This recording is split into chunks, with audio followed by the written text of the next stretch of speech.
Bonjour à tous et merci pour votre ponctualité. On va essayer de faire de même.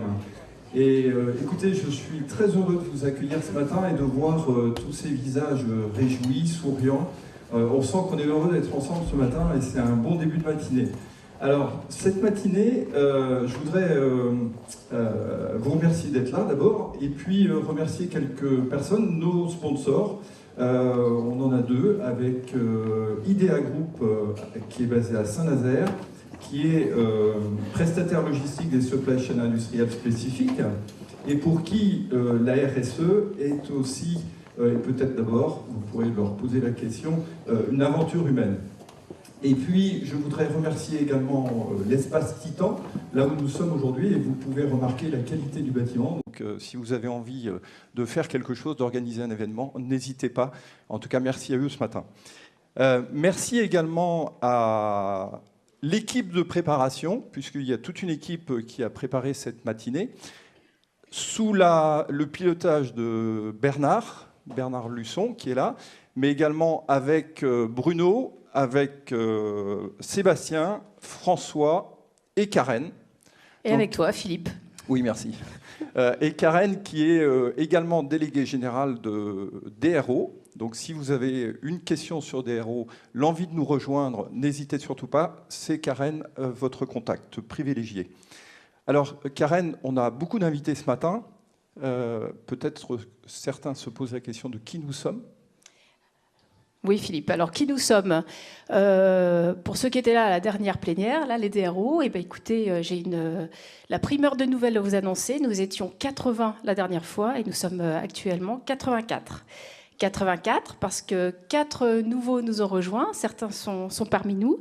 Donc, parmi eux, Posson Packaging, Capvisio, Crédit Municipal et sa filiale Sonnante et Briogel, fournisseur de pain et de brioche surgelés. Donc DRO, je le disais à l'instant, 84 entreprises, très variées, en particulier des PME. 68% ont jusqu'à 250 salariés. Et c'est aussi des organisations variées, c'est-à-dire qu'on a bien sûr des entreprises, mais aussi des écoles, des organisations. Et pour vous donner une petite idée, l'ensemble représente un peu plus de 33 000 même emplois sur le territoire.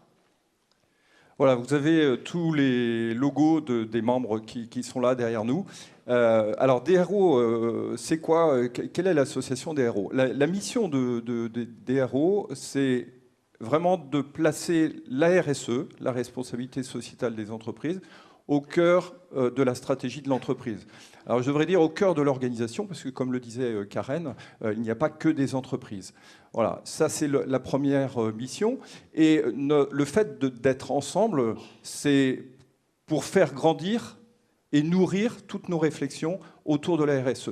Chacun ayant sa démarche et chacun s'inscrivant dans une démarche de progrès. Voilà la philosophie de DRO. Et si vous avez envie de développer la RSE chez vous, de vous inspirer de ce qui est fait chez les autres, chez d'autres, dans d'autres organisations et d'autres entreprises, n'hésitez pas, vous serez au bon endroit. Alors, DRO, c'est aussi favoriser le rayonnement de la RSE, comme je le disais tout à l'heure, au travers d'un certain nombre de réflexions, d'organisations d'événements, de manifestations, et on en a un certain nombre en cours aujourd'hui. Oui, absolument. Alors, nous avons lancé avec Olivier de Marignan la saison 2 d'un cycle de conférences qui s'intitule « Valoriser le capital humain ». Donc, il s'agit de conférences et également de demi-journées de formation avec notre partenaire bordelais qui s'appelle le CK. Donc, des conférences qui s'adressent de manière très large à nos invités, collaborateurs, salariés d'entreprise, mais aussi acteurs clés du territoire, parties prenantes. Et le message, c'est que vous êtes ici tous invités. Notre volonté, c'est d'en faire profiter le plus largement possible pour un ticket d'entrée qui reste vraiment très modeste, puisque nous avons réussi à le maintenir à 20 € grâce au soutien et aux sponsors de nos DRO. Alors ce cycle s'est ouvert le 27 mars dernier avec Philippe Gabillet qui est venu nous booster sur les stratégies mentales de réussite. Et nous avons été la semaine dernière, alors je dois dire, mais littéralement décoiffés, vraiment embarqué par un explorateur des extrêmes qui s'appelle Stéphane Lévin, qui est venu nous parler de sa passion, en particulier les expéditions qu'il organise dans les 4 coins du monde, dans les coins même les plus hostiles de la planète. Et donc, il parle de dépassement de soi, et je peux vous dire que son expérience force vraiment l'admiration. Voilà, pour ceux qui étaient présents, je pense qu'ils pourront en attester. Alors, affaire à suivre, puisque nous recevrons le 31 mai prochain donc un marin, l'amiral Olivier Lajoux, qui va nous parler de leadership humain. Le 12 octobre, nous aurons Laurence Vanet, mais alors pas en conférence, exceptionnellement. Elle sera là pour l'atelier, la demi-journée d'atelier, et elle nous parlera de bonheur au travail, c'est rentable et c'est durable. Et enfin, nous terminerons ce cycle donc, le 8 novembre avec un psychiatre de renom que vous connaissez bien pour la plupart, qui n'est autre que Christophe André, sur la confiance comme acteur de développement. Alors, on parle de conférences, mais comme vous le savez, la semaine dernière s'est tenu à Hambourg le RSE Learning Expedition avec Nantes Métropole, où nous étions présents par l'intermédiaire d'Arnaud Bailly, qui je sais est là ce matin, et qui est également le président de Planète RSE. Voilà. Ah oui, je ne te voyais pas, Arnaud. Voilà. Oui. Si vous vous intéressez à Planète RSE, Arnaud, il est là. N'hésitez pas à le contacter. Alors, vous le voyez, on aborde un certain nombre de sujets et de nombreux sujets. Dans la démarche, nous avons aussi la volonté d'essaimer nos pratiques, d'essaimer nos expériences et nos expérimentations. Alors, il y a plusieurs manières, et je vais citer deux exemples à date. C'est celui de DRO qui s'étend sur d'autres régions, sur d'autres villes. Ici, à Nantes, nos adhérents ne sont pas que sur Nantes, ils sont également sur le département, voire un petit peu au-delà. Et là, il y a un groupe qui se crée sur la région de Rennes et les alentours. Le nom n'est pas encore arrêté aujourd'hui, mais un groupe va démarrer sur la Bretagne. Donc on a aussi cette démarche d'essaimage sur d'autres territoires. Et puis, il y a d'autres façons, puisqu'il y a d'autres régions plus éloignées. Et là, nous avons engagé une démarche de partenariat.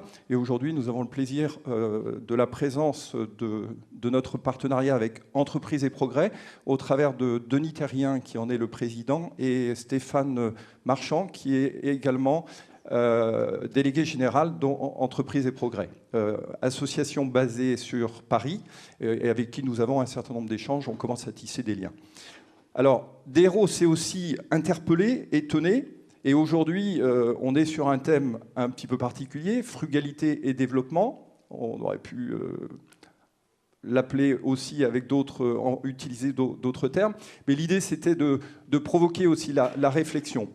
Alors, comment est née cette histoire? En fait, c'est parti de l'histoire d'un agriculteur japonais que certains d'entre vous connaissent peut-être, qui s'appelle Takao Furuno, et qui, un jour, a découvert qu'il pouvait utiliser une vieille pratique ancienne, ancestrale, qui était d'utiliser les canards pour désherber ses rizières. Voilà. Alors, on a été étonnés par le sujet, et on s'est posé la question suivante. Et pour nous, c'est quoi nos canards? Quels sont nos canards? Voilà, et tout est parti de là. Donc aujourd'hui, on a de nombreuses interrogations, de nombreuses opportunités de nous interroger sur le sujet, d'où le thème de frugalité et développement ce matin, avec les questions, est-ce que c'est un concept, est-ce que c'est une opportunité, est-ce que c'est une nécessité pour nos entreprises de demain, pour nos organisations de demain? Alors, les nombreuses raisons de s'interroger, je ne vais pas les citer, hein, bien évidemment, vous les connaissez, c'est la planète, l'état de la planète, c'est le climat. C'est aussi toute l'évolution aujourd'hui, réflexion sociale, sociétale, la place du bien-être, comment on retrouve du bonheur. Alors, nous, bien évidemment, on n'a pas de réponse, et ce n'est pas une réponse qu'on va vous apporter ce matin, ce sont plutôt des éléments de réflexion. Et l'idée, c'est de cheminer ensemble, au travers peut-être d'une prise de conscience, d'abord, qui est un des éléments sur lequel Yannick reviendra peut-être tout à l'heure, un partage de convictions et d'expériences, mais c'est aussi et surtout peut-être un message, c'est de se dire que quand on parle de frugalité, on ne parle pas forcément de quelque chose qui est une contrainte, qui est un frein, une restriction. Et nous, on est parti du principe que la frugalité pouvait être heureuse. Voilà, vous avez sans doute entendu parler de sobriété heureuse. Nous, on va parler de frugalité heureuse, et ça va être l'esprit de la matinée. Partager avec vous des expériences positives et des expérimentations qui sont faites aujourd'hui par les uns et les autres. Voilà, alors comment va se passer notre matinée, Karen ? Comment va se passer cette matinée ? Eh bien, Philippe, tout d'abord, on parle de frugalité, mais au fond, la frugalité, qu'est-ce que c'est ? Nous avons proposé à Yannick Roudot de venir nous proposer sa définition, sa propre vision de la frugalité. Qu'est-ce que la frugalité pour un consommateur ? Qu'est-ce que la frugalité pour une entreprise ? Avons-nous d'autres choix au regard de la pénurie des ressources et de la démographie galopante ? Il va donc nous proposer, évoquer différentes pistes à explorer par les entreprises. Et justement, ce sera le moment d'entrer dans le vif du sujet en parlant de vécu, de pragmatisme, avec 4 dirigeants, 4 focales différentes. Pour certaines orientées innovation, d'autres vont parler d'énergie, d'économie circulaire. Certains vont nous parler de frugalité dans la production, en particulier agricole, en permaculture. Et enfin, d'autres vont nous parler de frugalité au sens fin de vie de produit, nouveaux modèles de start-upers, exigences nouvelles liées aux générations Y-Z. Nous aurons ensuite un temps de questions-réponses. Donc nous vous inviterons à prendre la parole, à poser vos questions aux 4 intervenants. Un sera au téléphone, je ne l'ai pas indiqué, mais on verra, on va y revenir tout à l'heure. Donc posez vos questions, j'espère que vous serez tous inspirés donc, à nos 4 intervenants ainsi qu'à Yannick. Et enfin, Yannick aura la délicate tâche de faire la synthèse et de tirer les enseignements de ces témoignages, en espérant qu'il y ait une véritable convergence qui permette de dégager des actions concrètes, opérationnelles, pour inspirer chacun d'entre vous. Et enfin, il conclura. Alors, nous vous remettrons un petit post-it. Alors, l'idée de ce petit post-it, c'est que chacun couche sur papier une idée clé de frugalité qui soit transposable à votre entreprise. Et nous vous inviterons ensuite, en partant, à la fin, vous voyez, il y a des tableaux blancs sur le mur, là, à ma droite, à la sortie, dédiés. Donc, on vous invitera à aller coller ces petits post-it. Voilà, donc je rappelle que l'objectif, c'est de vous libérer à 10h. Donc, sachez qu'à partir de 10h, il y a un café, un petit déjeuner qui vous attend. Et également, Yannick Roudot dédicacera son dernier livre, Pollution zéro, pour tous ceux qui le souhaitent.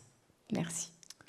Voilà, merci. Donc, notre matinée est lancée. Nous vous souhaitons un très bon moment et nous souhaitons un très bon moment passé tous ensemble. Et j'invite Yannick Roudot à nous rejoindre maintenant pour faire cette introduction. On peut l'applaudir. Merci.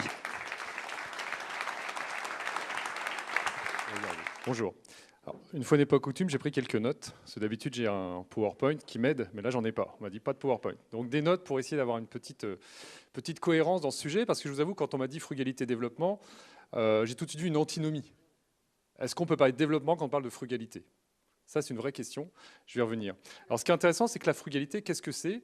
Eh bien, la frugalité, grosso modo, quand j'ai commencé à réfléchir, je me dis que c'est le contraire de l'abondance.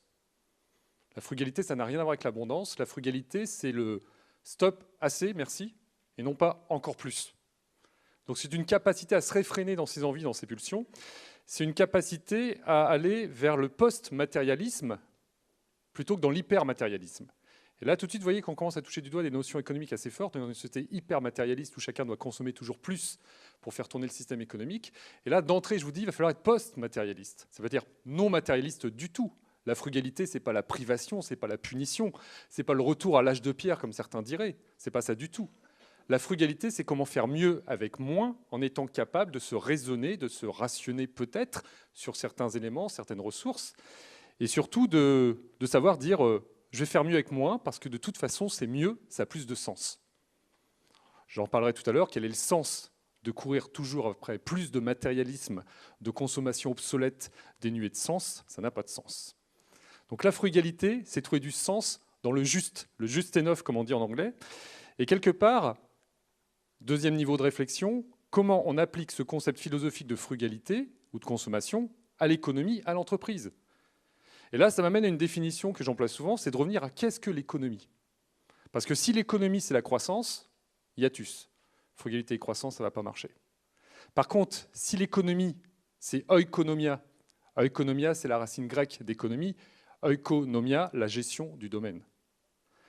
L'économie n'est pas la croissance sans limite. L'économie, c'est comment on va vivre ensemble, comment on va gérer la maison. Nomia en grec, c'est la maison, oiko, la gestion de la maison. L'économie, c'est gérer les flux entrants et gérer au mieux les flux sortants pour vivre ensemble. Donc finalement, si on reprend cette définition de l'économie, vivre ensemble et gérer au mieux les flux dont on dispose, la frugalité est tout à fait possible en économie parce qu'il s'agit de gérer au mieux ces flux dont on dispose, les flux entrants, c'est-à-dire les ressources naturelles, les ressources que cette planète nous offre. Et là, on se rend compte qu'on a un petit souci à court terme, c'est que, comme l'a dit Philippe et Karen en ouverture, on a tous plus ou moins pris conscience ces dernières années, voire ces dernières décennies pour ceux qui sont partis tôt, que cette planète était finie, on n'est pas dans un monde infini, et qu'aujourd'hui les ressources fossiles sont en quantité limitée, sont en quantité extrêmement décroissante, puisqu'il faut savoir que depuis la première révolution industrielle, date à laquelle l'être humain a commencé à piocher massivement dans le stock de ressources fossiles, lesquelles sont fossiles, donc c'est des millions d'années de sédimentation pour avoir du cuivre, du phosphate, du zinc, du calcium, etc., eh bien l'humanité aurait, je mets au conditionnel, aurait déjà consommé 80% du stock mondial de ressources fossiles. Alors bien sûr, c'est peut-être que 60%, vous allez me dire, c'est peut-être que 70%. Mais ce qu'il faut comprendre, c'est que ce stock est bien entamé depuis 2 siècles et qu'aujourd'hui, toute l'économie mondiale repose sur la ponction de ce stock, sur le fait d'aller chercher ces ressources fossiles, puisque c'est notre carburant, hein, que ce soit en termes de minerais, de ressources énergétiques, et que l'ère de l'abondance au XIXe siècle est derrière nous. On a commencé à connaître la rareté à la fin du XXe siècle, et aujourd'hui, sur le lithium, par exemple, qu'on utilise dans toutes les batteries électriques, on a déjà un problème de rareté qui se pose. Et on aura un problème de pénurie au XXIe siècle, inévitablement. Et les dernières estimations que j'ai en tête des scientifiques qui travaillent sur les quantités de ressources disponibles vous disent que, grosso modo, il resterait peut-être 30 ans de zinc, 20 ans de plomb, 40 ans de cuivre, etc., etc. Alors vous allez me dire, ils se trompent tout le temps parce qu'il y a toujours des nouvelles découvertes qui sont faites. Ouais, vivement que le Groenland fonde, on va aller chercher du lithium, on va aller chercher du plomb. C'est un peu le raisonnement de certains. Le problème, c'est que si tout le Groenland fond, vous savez que c'est plusieurs mètres de montée des eaux. Là, c'est même plus quelques centimètres, c'est plusieurs mètres. La quantité de glace est phénoménale. Donc on a un souci au sens où, si à court terme, il reste encore certes beaucoup de ressources, à moyen long terme, nous sommes contraints à la pénurie. Pourquoi la pénurie? Parce que le stock diminue et aussi parce qu'en parallèle, effet de ciseaux, la démographie est galopante au niveau mondial. Je vous rappelle qu'entre 1910 et 2017, l'humanité est passée de 1 milliard d'habitants à plus de 7 milliards. En un siècle, on a fait x7. Et là se pose un problème de modèle économique par rapport à cette pénurie de ressources annoncée et cette humanité galopante qui doit être frugale parce qu'elle n'a pas d'autre choix. Comment allons-nous nous partager les 20, 30, 40% de ressources fossiles restantes dans un modèle économique qui n'encourage pas du tout à la frugalité? Puisqu'aujourd'hui, le modèle économique mondial, qu'on a mondialisé depuis les années 50, repose sur un concept qu'on a inventé il y a seulement 100 ans, grand maximum, on va dire 90 ans, repose sur l'obsolescence programmée, la société du jetable, la société de l'abondance, la société du gâchis, la société de l'hyperconsommation. Et là, on a un problème. Parce que si je vous dis il faut être frugal, entrer dans la frugalité, embrasser la frugalité, eh bien, c'est plus un ralentissement économique, c'est un effondrement économique. On ne parle même plus de décroissance, on parle d'effondrement de tout un système, d'une civilisation. Et c'est exactement ce à quoi nous devons faire face au cours des prochaines décennies. Parce que si on reste dans le mythe que la population mondiale va accéder aux standards de vie nord-américains, ouest-européens, et que ça va générer une croissance économique, eh bien, le calcul est extrêmement simple. C'est une règle de 3 que n'importe quel CM2 peut faire. Que consomment 300 millions de Nord-Américains en termes de ressources fossiles? Chercher X pour 7 milliards d'habitants, ça donne 5 planètes Terre. Ça ne rentre pas dans l'équation. Alors je veux bien qu'on rêve d'une croissance infinie dans un monde fini, qu'on croise les doigts en disant pourvu que ça reparte, pourvu que ça reparte. Il faut ouvrir les yeux.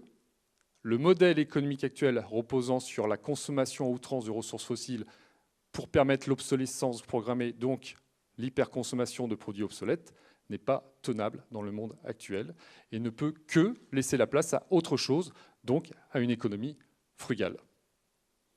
Ça, c'est le premier constat. Ça me paraît extrêmement important de le comprendre Parce que si on reste dans ce mythe, on ne peut pas aborder la frugalité. Et donc, ça veut dire qu'il va falloir repenser de fond en comble notre façon de penser, notre façon de consommer, notre façon de vivre ensemble et notre façon d'entreprendre. Et ce qui est intéressant, c'est que ça pourrait être un vœu pieux, mais là où je suis très optimiste, c'est que ça a déjà commencé. Il y a une belle phrase d'Edgar Morin qui dit « Tout est à recommencer, tout est à repenser », et cela a déjà commencé de manière marginale et dispersée. Et c'est exactement ça. On a une vraie révolution qui est en train de se réaliser sous nos yeux en ordre dispersé. C'est en train de se faire. Sauf que ce sont des petits points, c'est comme un jeu de Go. Il y a des petits pions qui se retournent un peu partout dans le monde. Et ce n'est pas que des Occidentaux, croyez-moi. En Asie, en Afrique, en Amérique du Sud, des entrepreneurs, des citoyens sont en train de réinventer le rapport aux ressources, le rapport à la consommation, le rapport au vivre ensemble, le rapport à l'entreprise. Et ils sont en train de le faire, ça a commencé. Mais ça ne se voit pas parce que ce sont des petits pions. Le damier est toujours noir et des petits pions blancs se retournent. Mais un jour ou l'autre, au jeu de Go, vous savez, le damier change de couleur. Et il changera de couleur par la force des choses, puisqu'on l'a vu, la contrainte est là. Alors pourquoi ça a déjà commencé ? Eh bien parce que partout dans le monde, il y a une catégorie d'individus, que moi j'appelle les bâtisseurs. Les bâtisseurs, c'est l'inverse des destructeurs, hein. Ce n'est pas les barbares qui pillent l'Empire romain, c'est ceux qui reconstruisent après. Et ces bâtisseurs, ils nous proposent quoi ? Ils sont rentrés dans une façon de se comporter qu'on va appeler la slow economy, la slow fashion, la slow food. Ils sont dans la lenteur. On parle beaucoup de l'éloge de la lenteur. Et qui dit lenteur dit aussi on lève le pied sur l'accélérateur, on consomme moins. C'est une frugalité choisie et non pas une frugalité subie. Subie par certains qui sont en difficulté en survie financière, notamment dans les pays les plus défavorisés, choisie par des gens plus aisés, aujourd'hui donc les Occidentaux, qui rejettent l'hypermatérialisme, qui rejettent l'obsolescence programmée en se disant on va faire autrement. Alors pourquoi ces gens-là font autrement ? Eh bien parce qu'en fait, depuis quelques années, il y a eu quand même une poignée de citoyens qui a pris conscience, élévation des consciences, pris conscience du dérèglement climatique et des conséquences de la pollution sur la nature, le vivant et la société. Ça, c'est le premier élément. Deuxièmement, il y a eu la contrainte économique. On a quand même eu une conjoncture économique qui n'a pas créé beaucoup d'emplois au niveau occidental ces dernières décennies. Donc prise de conscience, moins d'argent, comment continuer à vivre heureux en ayant moins de ressources matérielles. Et là, vous rentrez dans une frugalité subie au début et qui peut être choisie après, parce que le fait de n'avoir plus qu'une voiture au lieu de deux, au début c'est peut-être difficile les premiers mois, puis au bout de quelques semaines on s'organise. On fait du vélo, il y a des pistes cyclables, ça tombe bien, qui se développent, il y a du blablacar qui se développe, donc catalyseur. On a les outils collaboratifs qui se sont mis en place ces dernières décennies pour faciliter la frugalité, pour faciliter le partage des objets obsolètes qui n'ont aucun intérêt à être détenus en propre. Et là vous voyez que la réponse à ce changement de paradigme ne peut être qu'une réponse complexe. On ne va pas vers la frugalité parce qu'on n'a pas assez de ressources, on ne va pas vers la frugalité parce que la démographie progresse fortement, on ne va pas vers la frugalité parce qu'il y a un dérèglement climatique qui est accentué par notre façon de consommer les ressources naturelles qu'on extrait, on ne va pas faire la frugalité parce que Internet est un catalyseur de mise en relation et de partage des connaissances et des biens, on y va pour toutes ces raisons-là. Et ce n'est pas la même chose. C'est qu'on a un environnement complexe qui se met en place, qui est en train de catalyser une transformation de l'humanité, et on va vers ce phénomène complexe. Et ce qui est intéressant, c'est qu'au-delà de l'outil collaboratif qui met les gens en relation, de la prise de conscience de la pénurie des ressources et de la nécessaire frugalité, aller vers la frugalité, c'est remettre en cause la notion de bonheur et de sens. Et aujourd'hui, de plus en plus d'individus, et il y a une étude qui est parue récemment, qui a fait l'objet d'une émission sur France Inter, dont la conclusion tient une phrase « Moins je consomme, plus je suis heureux ». Alors ça surprend parfois, parce qu'on a l'impression dans le monde actuel, surtout depuis 1940, depuis 1945, depuis l'American Way of Life, que le bonheur passe par l'hyperconsommation de produits obsolètes, jetables et polluants au passage, parce que la plupart des produits jetables sont polluants. Et donc depuis quelques années, et c'est assez récent finalement, alors il y en a certains qui ont commencé dans les années 70, mais on va dire que le gros du bataillon c'est depuis quelques années, depuis 10, 15, 20 ans, une partie de la population mondiale est en train de remettre en cause le couple bonheur égale hyperconsommation. Questionnement. Quel est le sens de changer de téléphone mobile tous les 6 mois ?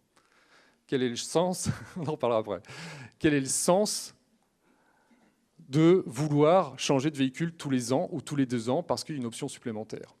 Quel est le sens de vouloir toujours détenir plus ? Est-ce que ça rend plus heureux ?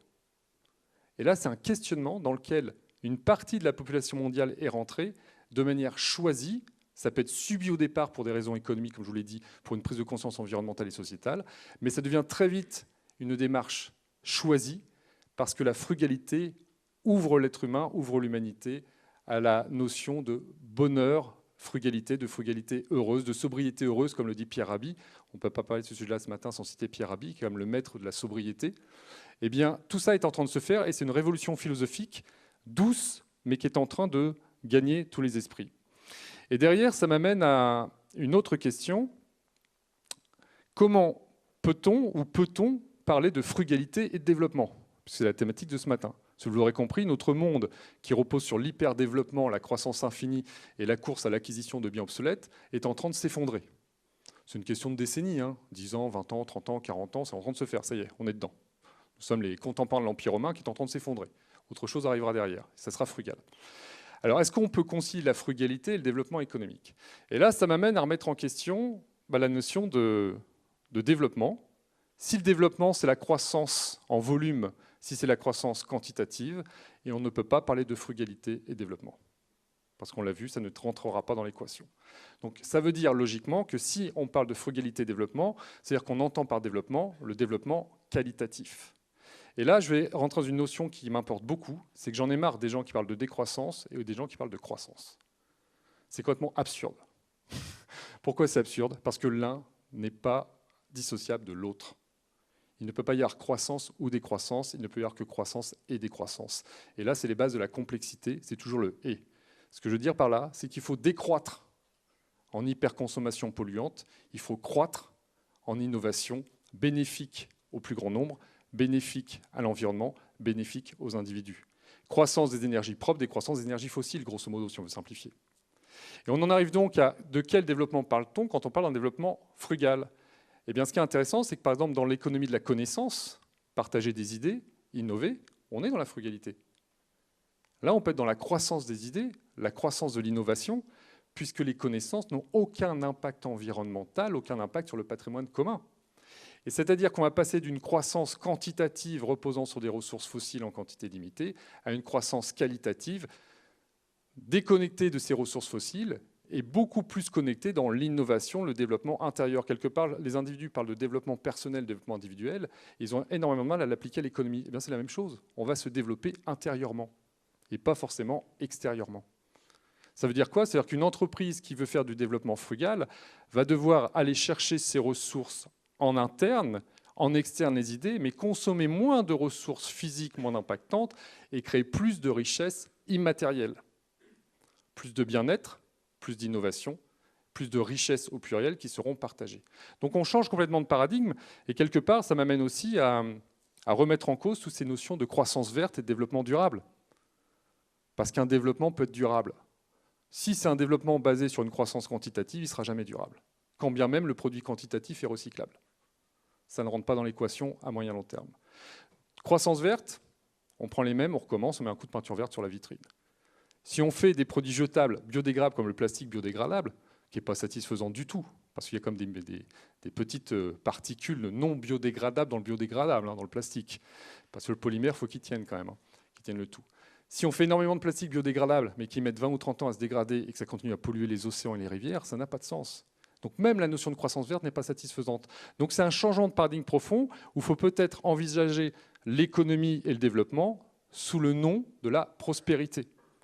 Et là, ça renvoie à Tim Jackson, que vous connaissez peut-être, qui avait écrit un livre il y a quelques années qui s'appelait « Prospérité sans croissance ». On peut imaginer des entreprises et des structures humaines qui créent des richesses partagées, qui sont donc prospères, sans croissance. Parce que vous l'aurez compris, la croissance quantitative n'est pas possible. Donc ça serait quelque part une croissance qualitative. J'en reviens toujours à la même chose, ne pas opposer croissance et décroissance.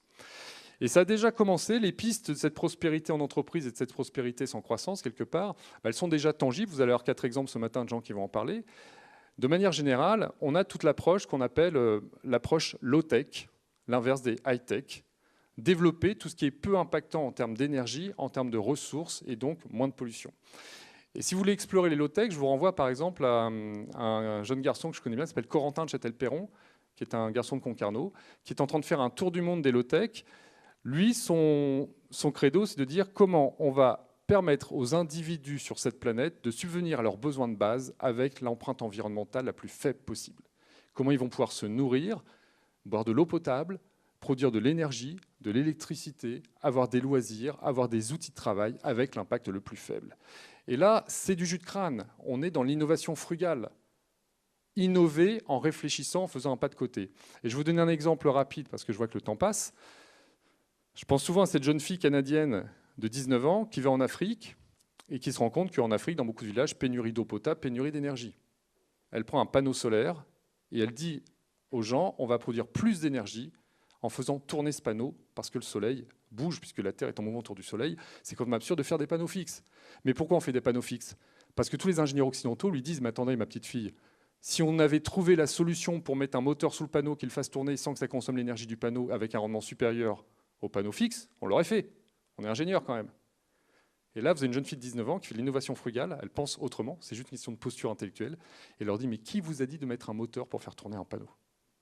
On peut faire tourner un panneau sans moteur. Comment?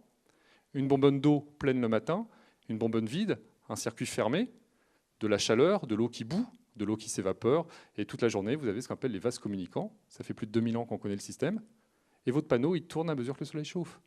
Et le résultat, c'est que cette jeune fille, avec juste de la croissance frugale, de la croissance des connaissances, un pas de côté, une autre posture intellectuelle, produit 40% d'énergie en plus grâce à un vieux panneau obsolète, et produit de l'eau potable, parce que de l'eau qui a bouilli, c'est de l'eau potable. Et là, vous voyez la capacité à repenser ce qu'on appelle le développement d'une entreprise, juste en pensant autrement. Autre exemple, je vais juste les citer et je conclus. Décloisonner, donc il est nécessaire que dans les entreprises, on décloisonne, on fasse circuler l'information. Croissance de l'économie de la connaissance. Il faut que l'économie de la connaissance circule et se développe.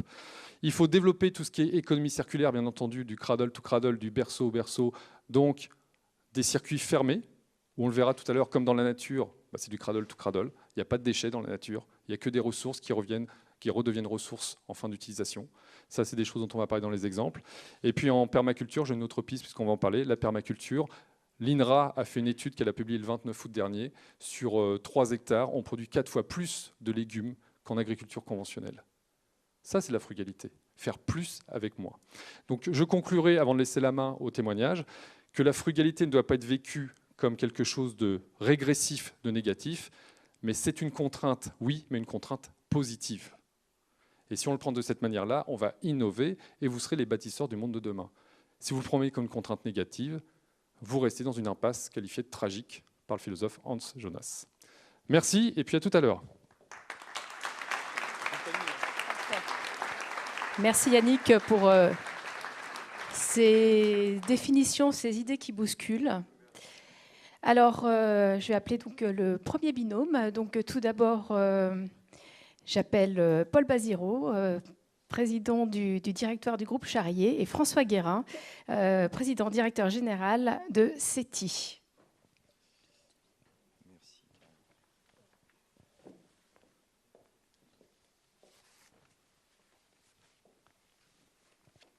Bonjour à tous. Bonjour à tous. Alors, j'ai le privilège de démarrer et puis aussi j'ai eu le privilège d'interviewer Paul et sa belle entreprise. Et j'étais extrêmement curieux en arrivant dans cette entreprise avec une activité, on va voir, assez traditionnelle. J'étais extrêmement curieux de savoir quels étaient ces petits canards. Et il y en a plein de petits canards, donc je ne sais pas comment on va les faire entrer dans le quart d'heure qui nous est donné, mais on va essayer. Alors, Paul, décris-nous déjà l'entreprise Charrier, ses principales caractéristiques. Alors, en un mot, Charrier, c'est une entreprise de travaux publics, une entreprise de construction, une entreprise régionale qui a 120 ans cette année. On s'apprête à fêter notre 120e anniversaire et qui appartient depuis 120 ans à la même famille, la famille Charrier, qui agit sur le territoire pour entretenir les voies de communication. Alors, on a plusieurs métiers, la route, bien sûr, les travaux urbains, le génie civil, les travaux maritimes et les travaux fluviaux, les travaux spéciaux également. Nous faisons également de la déconstruction et du désamiantage pour transformer les friches urbaines notamment et les friches industrielles. Et puis nous produisons des granulats et on y reviendra, c'est un des sujets de ressources naturelles sur lesquels on essaye de travailler. Alors vous avez un très beau slogan que j'ai découvert et que vous affichez à l'entreprise. Est-ce que tu peux nous en dire quelques mots ? Alors c'est un slogan très court et très simple, agir pour que ça dure. c'est la baseline de Charrier. Ça signifie en gros 3 choses. D'abord, faire durer l'entreprise. On souhaite que l'entreprise soit pérenne, elle a 120 ans. On va essayer de l'emmener jusqu'à 200 ans si on peut, et puis pourquoi pas plus loin. La deuxième signification de ça, c'est faire des ouvrages qui soient bien faits et durables. Donc on s'inscrit dans une tradition de qualité et on le verra, on travaille beaucoup les coûts naturellement, mais on essaye de le faire en conservant un niveau de qualité élevé. Et puis le troisième argument, d'agir pour que ça dure, c'est agir pour protéger l'environnement et le territoire pour que la planète aille plus loin. Comment est venu chez vous ce principe de durée et ce principe aussi de frugalité ? Alors en fait, ça s'est construit au fil des années dans une prise de conscience qui était au fond celle de tout le monde, hein, de la société tout entière. Et puis ça s'est accéléré ces dernières années avec le ralentissement très très fort des travaux publics liés à j'allais dire, un certain nombre d'événements qui se sont produits concomitamment pendant l'année 2014 et qui ont conduit, avec notamment la réduction de la dotation de fonctionnement aux collectivités locales, à réduire considérablement les budgets publics pour les infrastructures. Ça nous a amené à nous questionner et puis à essayer de trouver des solutions plus simples et plus frugales. Alors concrètement, quels ont été ces types de solutions ? Alors, on a travaillé dans 2 directions. On a beaucoup travaillé sur l'amélioration continue pour réduire nos coûts, j'allais dire de manière très simple. Et puis, on a beaucoup travaillé sur l'innovation et les équipes ont été fortement mobilisées sur le sujet. On a organisé encore récemment un concours de l'innovation pour essayer de trouver des solutions plus frugales pour fabriquer nos infrastructures.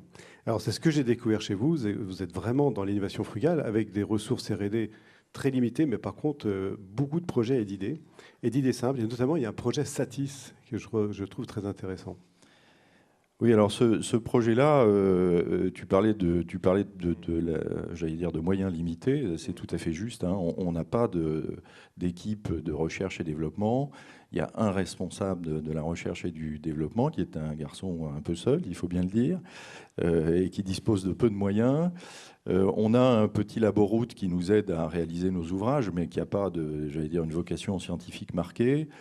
Et donc, on travaille de manière très pragmatique pour essayer de trouver des solutions innovantes. Et on a effectivement développé ce procédé Satis, qui est un procédé fort simple, qui consiste à renforcer la sous-couche routière, c'est-à-dire le terrain sur lequel on construit une route, à partir de fibres de chanvre. Donc, on utilise du chanvre, on mélange ce chanvre et la sous-couche routière, et on obtient une plateforme solide qui ne fissure pas. Alors il y a 2 intérêts qui sont liés à la frugalité. Le premier, c'est qu'on utilise moins de granulats, on ne met pas de cailloux, ou très peu de cailloux. Et le deuxième intérêt, c'est qu'on réduit le tapis d'enrobé. Vous savez que la route est essentiellement constituée de gravier et de bitume. Voilà. Et on met moins de gravier et moins de bitume, on met une couche plus fine sur la route et donc on économise assez considérablement les ressources naturelles avec ces fibres de chanvre qui sont par nature renouvelables. Et vous avez aussi inventé un concept que vous appelez la route verte.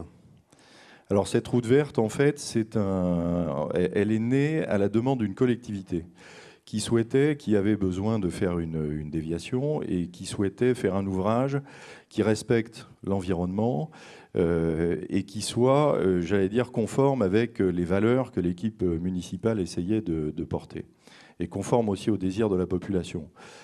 Alors c'est une déviation toute bête, hein, c'est un segment de route qui fait 2 km de long.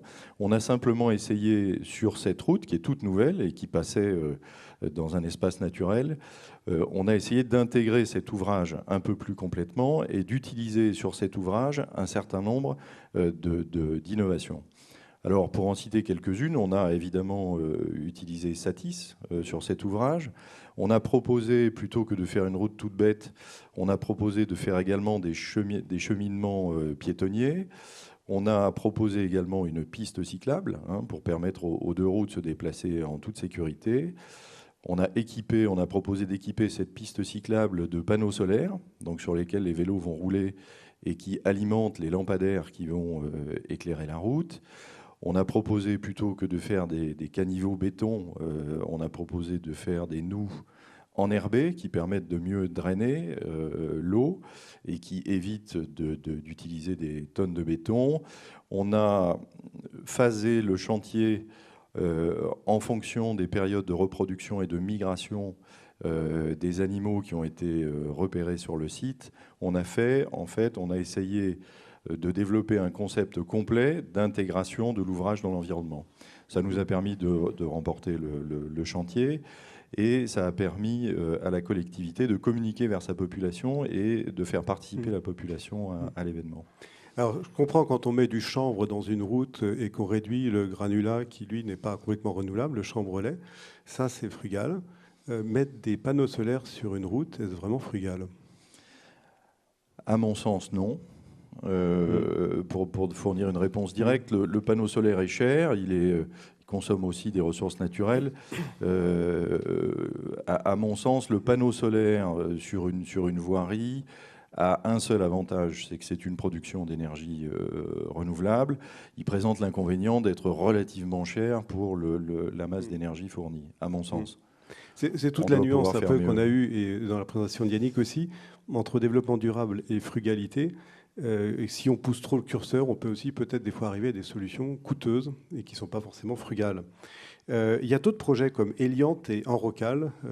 C'est intéressant, je pense, de donner des explications rapides sur ces deux projets. Oui, alors ces deux projets reposent sur la même logique. On a simplement constaté que l'été, les routes qui sont noires chauffent énormément. Et on a souhaité expérimenter une forme de récupération de cette énergie. Et donc on développe, alors on est en partenariat avec l'Université de Nantes sur ce projet parce qu'on dispose de peu de moyens et notamment de peu de connaissances en génie thermique. On essaye de développer donc un système de réseau de tuyaux à l'intérieur de la chaussée qui permet de faire circuler de l'eau froide et de la réchauffer au passage et ensuite d'utiliser cette eau chaude pour produire de l'énergie, chauffer une piscine en fonction du besoin de nos clients. Et le procédé Enrocal, en fait, c'est à peu près l'inverse. C'est-à-dire que là, on met un réseau, là, on répond en fait aux besoins des éleveurs de volailles qui souhaitent avoir des systèmes de chauffage qui soient moins dangereux. Aujourd'hui, il y a un gros problème d'incendie en fait dans les poulaillers. Ils souhaitent mettre aux normes leur sol pour avoir un sol qui soit étanche et lavable. Et on leur propose en même temps d'intégrer dans ce sol en enrobé un réseau de chauffage, un réseau de tuyaux qui permet de chauffer les poulaillers de manière sûre. Alors, on a vu plein de projets innovants, mais il y a un sujet, je crois, qui est important à aborder aussi. Et quand on a échangé ensemble, tu m'as dit « j'aurais pas pu faire tout ça si j'avais pas eu aussi un actionnaire frugal ». Oui, alors ça, c'est un autre sujet, c'est un sujet plus vaste qui rejoint un peu ce que disait Yannick tout à l'heure. On est en train, les uns et les autres, d'inventer progressivement, à notre rythme, et bien humblement, une société un peu différente de celle dans laquelle nous vivions jusqu'à présent. Je crois que le capitalisme est aussi un système qui doit se réformer et qui doit réfléchir à ses fondations. Je travaillais avant dans un groupe coté, je suis maintenant dans une entreprise familiale et j'ai eu le bonheur de tomber sur des actionnaires qui sont avant tout attachés à la pérennité de l'entreprise, c'est-à-dire qui s'intéressent à ce que sera l'entreprise dans 100 ans, donc pas pour eux, mais pour les générations suivantes, et qui ont accepté d'accompagner les efforts qui ont été faits par les salariés dans cette période de crise grave liée à la réduction de la commande publique. Donc les efforts réels faits sur les salaires, le temps de travail, les modalités aussi du travail. On souhaitait pas licencier, on n'a pas voulu faire de plan social, donc on a demandé aux salariés de bien vouloir se déplacer à l'endroit où il y avait du travail. Par contre, on n'a pas fait de plan social, on a maintenu l'emploi constamment, et les actionnaires ont également accepté de faire des efforts et ont fait montre d'une grande frugalité, notamment dans la distribution des dividendes, dans cette période qui a été compliquée. Et je crois que c'est un élément essentiel de la cohésion sociale, en l'occurrence dans l'entreprise, et c'est probablement un élément essentiel de la cohésion sociale tout court. Voilà. Ce qui a amené dans vos réflexions stratégiques et avec l'actionnaire à faire des choix de désinvestir des activités et aussi d'investir dans d'autres activités en lien aussi avec la frugalité. Oui, alors on a remis à plat notre stratégie en 2015. On a mené une réflexion, j'allais dire, au regard de la difficulté des temps, mais aussi au regard de l'évolution, des grandes évolutions sociétales. On a essayé de comprendre où allaient les travaux. Et on a fait le tri, comme souvent quand on est dans une réflexion stratégique, on a vraiment fait le tri de nos métiers et de nos axes stratégiques. Et on a par exemple décidé de deux choses assez simples. Nous avions à l'époque une activité d'enfouissement de déchets industriels banals. Nous avons fait le constat que ces activités d'enfouissement de déchets étaient sans avenir à moyen terme. La planète va devoir, la société va devoir aller vers plus de tri à la source, vers plus de recyclage. Et donc les activités d'enfouissement de déchets industriels sont probablement condamnées à moyen terme. On a donc décidé de se désengager de ces activités, quelque chose qui n'avait jamais été fait chez Charrier, de vendre une activité. Elle a été cédée, nous nous en sommes désengagés. Et puis nous avons décidé de développer sur l'ensemble de nos sites des plateformes de recyclage pour traiter cette fois des déblais, c'est-à-dire les déchets du TP, et pour pouvoir les recycler et les réutiliser. Et là, ça correspond à la fois à l'évolution de la société, mais également aux évolutions réglementaires et puis aux souhaits des clients. Alors on arrive à la fin, ça va très vite. On n'a pas pu tout aborder. Il y avait un sujet aussi sur les investissements. Où vous avez fait le choix, au lieu d'investir tout seul, de partager des gros investissements. Vous avez aussi fait le choix de réduire votre consommation d'énergie. Tous vos engins de chantier vont se connecter et par ce moyen-là, vous allez mieux utiliser vos engins et vous passerez de 650 engins à 500 engins. Ça aussi, c'est une réduction aussi de la consommation. Donc c'était d'autres exemples dans le fonctionnement de l'entreprise qui me semblait intéressant de citer. Et je voudrais terminer sur une question. Il y a un an, nous faisions une plénière ouverte aussi, RSE et spiritualité, et aujourd'hui c'est un peu RSE et frugalité. Comment on fait le lien entre ces deux sujets ? Alors c'est une question un peu difficile, il y aurait beaucoup de choses à dire, alors surtout en passant après Yannick Roudot, je parle avec beaucoup d'humilité, voilà. Moi, il y a deux choses qui me viennent à l'esprit. D'abord, on va vivre le primat du collectif sur l'individuel. Et la frugalité, c'est effectivement le primat du collectif sur l'individuel. Et ça rejoint, à mon sens, la spiritualité. Et puis, j'allais dire, pour partager une expérience personnelle toute simple, comme vous tous, voilà, j'ai des loisirs, on a tous une vie confortable, on manque de rien en général. Et on sort de cette vie confortable de temps en temps pour tenter des aventures individuelles. Alors ça peut être la voile pour certains, la randonnée pour d'autres. On se retrouve pendant quelques temps dans un environnement où on est à plusieurs, dans des conditions précaires, manque de confort, voilà, parfois des risques. Et puis un temps long, voilà, un ralentissement général de nos activités. Et on découvre que dans ces moments-là, on a de réels moments d'abord de communion avec la nature, et on est en position d'admirer cette nature, et puis de communion avec les autres, parce qu'on a le temps de s'écouter, de parler, de cheminer ensemble. Et ça, je crois que ça rejoint une réflexion spirituelle. Pour moi, c'est une forme de prière ou de méditation. Merci Paul.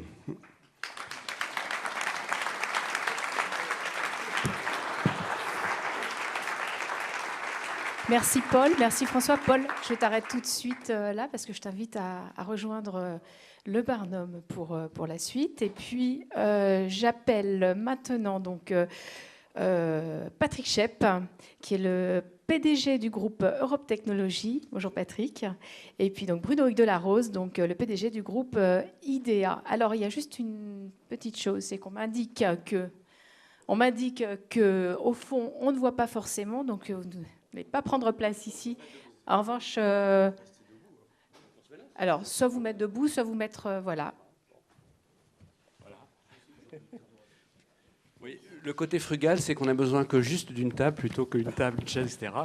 Yannick, ton message passe. Bon, bon, un grand merci. Dis donc, Patrick, on nous met la pression. Bon, bon, alors Patrick Schepp, beaucoup d'entre vous le connaissent. Et notre thème à nous, c'est innovation et frugalité. Patrick a recommencé en tant qu'apprenti, mais on va voir que ça a été très important. Il est ingénieur avec un doctorat en mécanique et matériaux. C'est le premier créateur d'entreprise qui a créé son entreprise quasiment avant même qu'il ait fini ses études. J'exagère, mais pas loin quand même. Et puis, ça a donné cette aventure Europe Technologie que vous connaissez pour certains d'entre vous. 350 personnes, 8 sociétés, que tu as créées en 92 de mémoire, c'est ça. Et tout de suite, quand tu as créé Europe Technologie, tu as mis du « et », le fameux « et » qu'évoquait Yannick, du « et » partout.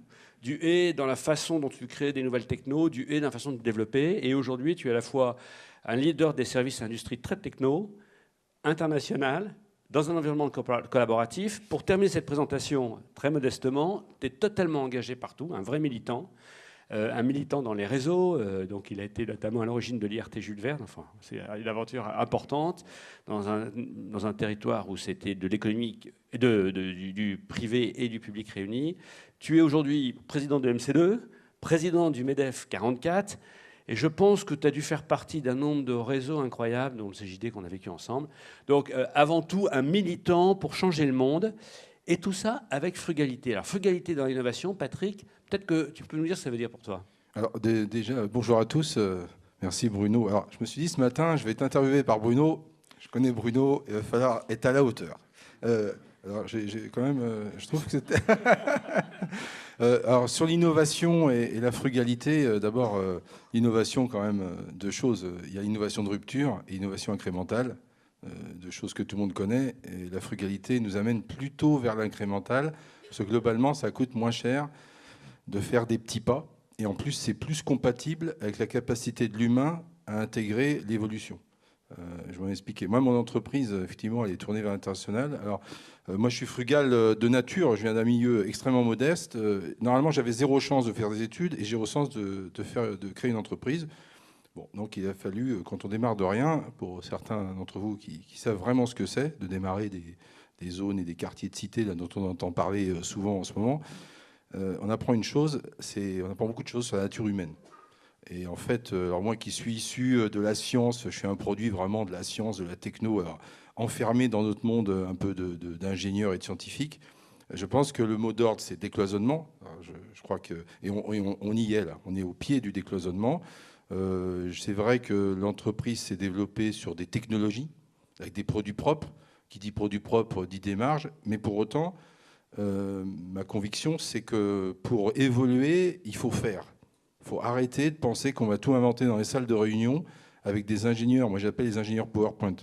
Hein, c'est ceux qui ont des tableaux de bord, qui mettent des rouges, des verts et des bleus et des jaunes, mais qui jamais vont voir ce qui se passe dans les ateliers et qui comprennent ce que c'est que l'intelligence intellectuelle et l'intelligence manuelle. Moi, le mot d'ordre chez moi, c'est la mixité. Chacun a un petit peu une baseline. La mienne, c'est l'intelligence manuelle mixée avec l'intelligence intellectuelle. Je rappelle quand même que pour manipuler des mains, il faut avoir un cerveau plutôt bien construit. Regardez un charpentier, regardez un constructeur de machines spéciales. Vous voyez qu'il y a de la pertinence et de l'intelligence. Donc à partir de là, le décloisonnement, ça m'a amené à penser effectivement que ce qui va dominer demain, c'est le collaboratif, à condition de faire un effort. Ça coûte un peu plus cher d'être en mode collaboratif au départ. Ça demande un effort personnel, parce que c'est vrai qu'on ne fait plus tout ce qu'on veut tout seul. Il faut partager avec d'autres. Donc on revient encore sur l'humain, c'est savoir travailler avec des gens différents, de profils différents. Et aujourd'hui, je pense qu'on en a déjà parlé un peu avec Bruno, on rentre dans une époque où on va de plus en plus avoir besoin de personnes qui maîtrisent les matières. Alors nous, on appelle ça les matières molles, côté scientifique, mais je crois que généralement, vous appelez ça les matières subtiles. Qu'est-ce qu'on va en avoir besoin? On va en avoir besoin de ces matières subtiles, puisqu'il va falloir de plus en plus animer des experts. Alors des experts, c'est pas un problème d'avoir des experts, il y en a plein. Et puis, depuis quelques années, on a tellement intellectualisé le travail qu'on a développé des bacs plus 15. Et pendant ce temps-là, il y avait de moins en moins de personnes pour produire. Donc, trouver des experts, aujourd'hui, c'est plus un problème. Par contre, il faut savoir les animer et puis faire revenir, effectivement, de la production. Alors, comme je suis dans l'industrie, c'est vrai que j'ai vu dans le groupement, il n'y a pas beaucoup d'industriels. J'ai remarqué ça. Je pense que l'industrie, demain, est une activité de service. Donc, on va se retrouver dans les mêmes choses. Et ça veut dire qu'il va falloir de la flexibilité, de la disponibilité des gens. Le service, ça veut dire que ce n'est pas au service de moi-même, mais c'est au service du client. Donc c'est quand le client a besoin. C'est pas comme moi, j'ai décidé de m'y mettre. Ça, c'est quand même quelque chose qu'il va falloir intégrer dans notre société en France particulièrement. Et moi, dans mon job, pour vous donner une idée, l'année dernière, on a vendu dans 52 pays dans le monde. Et j'ai dû à peu près faire une semaine par mois, soit aux États-Unis, soit en Chine. Je me suis débrouillé à créer une filiale aux États-Unis.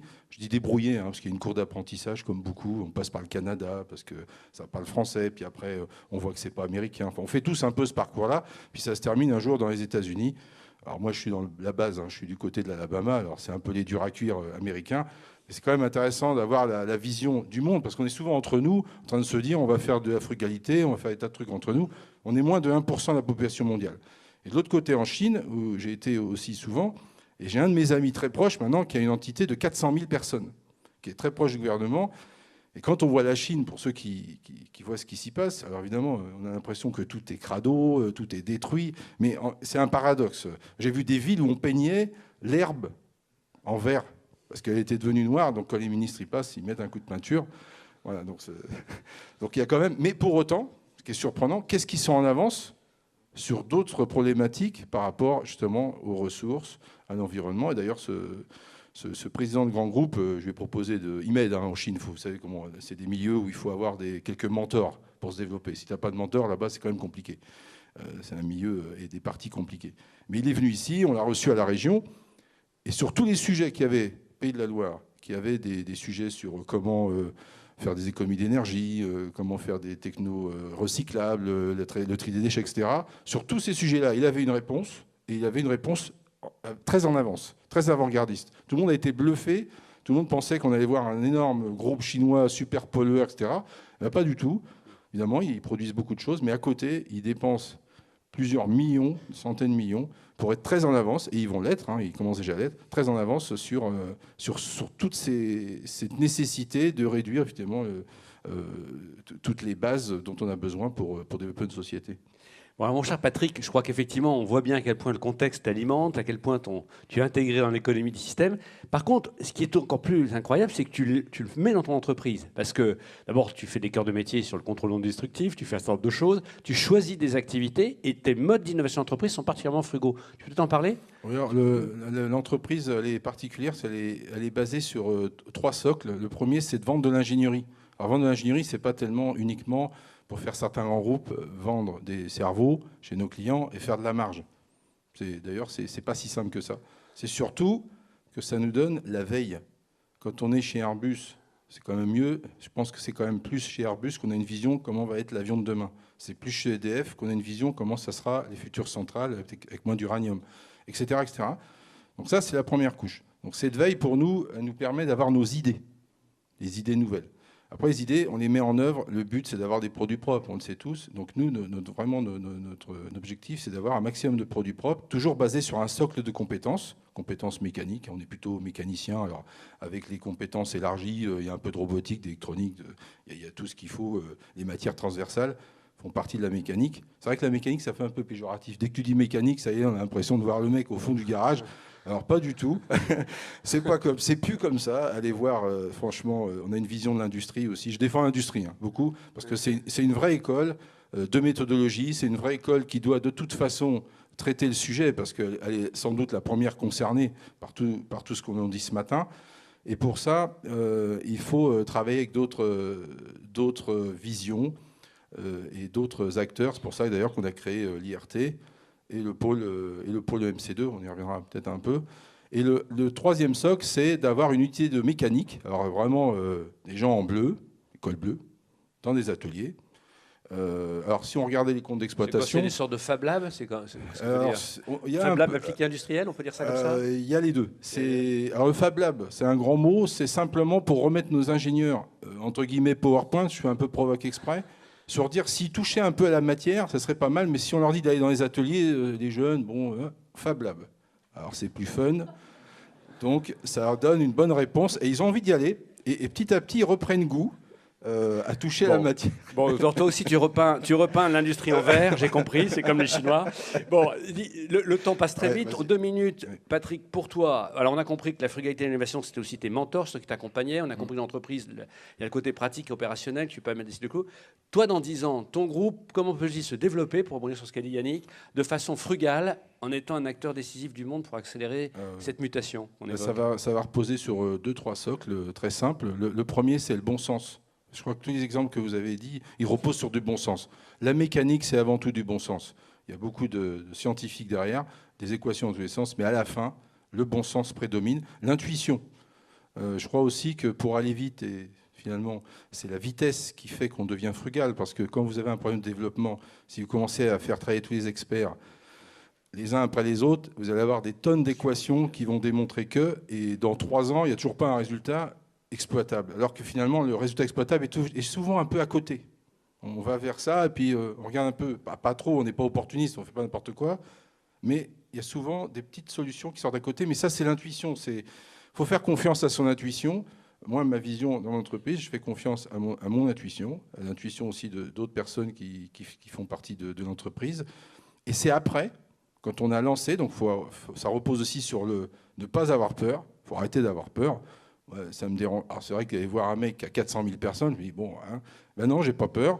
Ça se passe très bien, il m'apprécie beaucoup, et je l'apprécie beaucoup. Il est dans le gouvernement chinois, donc il a un poste, il s'occupe du G20, d'ailleurs. Bon, donc c'est très... Mais en fait, il faut arrêter d'avoir peur. Donc c'est finalement, je crois que ça repose sur le bon sens, la confiance, l'envie de travailler avec les autres, quelles que soient leurs origines et leur formation. C'est la mixité, le décloisonnement. Et ensuite, bien sûr, pendant qu'on fait, il faut continuer de modéliser quand même, parce qu'il faut un peu de méthode. La science, c'est quand même un bon socle. Hein. C'est quand même un socle qui permet de démontrer que, au fur et à mesure qu'on avance, mais elle doit être au service. C'est pas la science qui dit, l'expert qui dit, allez-y ou allez-y pas. C'est vous qui décidez. Moi, c'est comme ça qu'on le fait. Donc mon entreprise va continuer. Alors j'espère, parce qu'il ne faut pas trop se gourer. Hein. L'intuition, pour la garder, il y a aussi comment faire pour la garder. Ça, c'est une de mes questions. Cette intuition en stratégie humaine. Alors d'abord, c'est l'ouverture. Alors c'est vrai qu'on a créé l'IRT. Alors c'est un truc un peu complexe, l'IRT. Hein. Il y a des académiques, des grands groupes, des PME.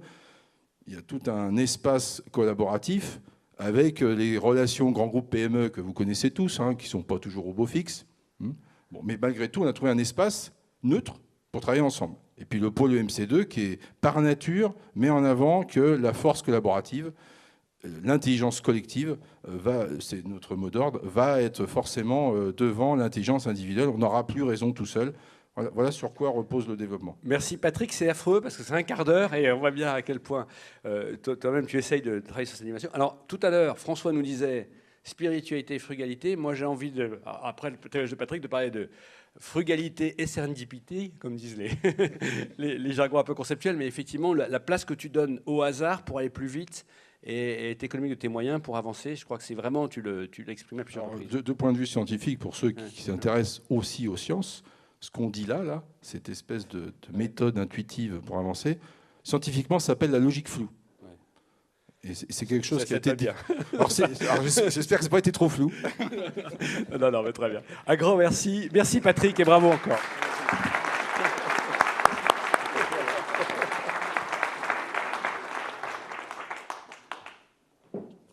Merci Patrick et merci Bruno. Patrick, non, je pense que Patrick, je vous invite également à rejoindre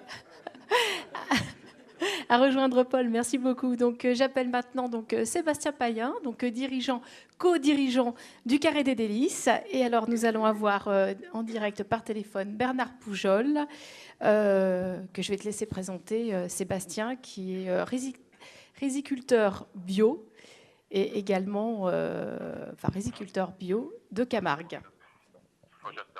Alors, on a donc Bernard qui est en Camargue et on va faire un petit essai pour voir si vous entendez bien. Bernard, tu nous entends ? Oui, maintenant je t'entends, mais tout à l'heure, je n'ai rien entendu.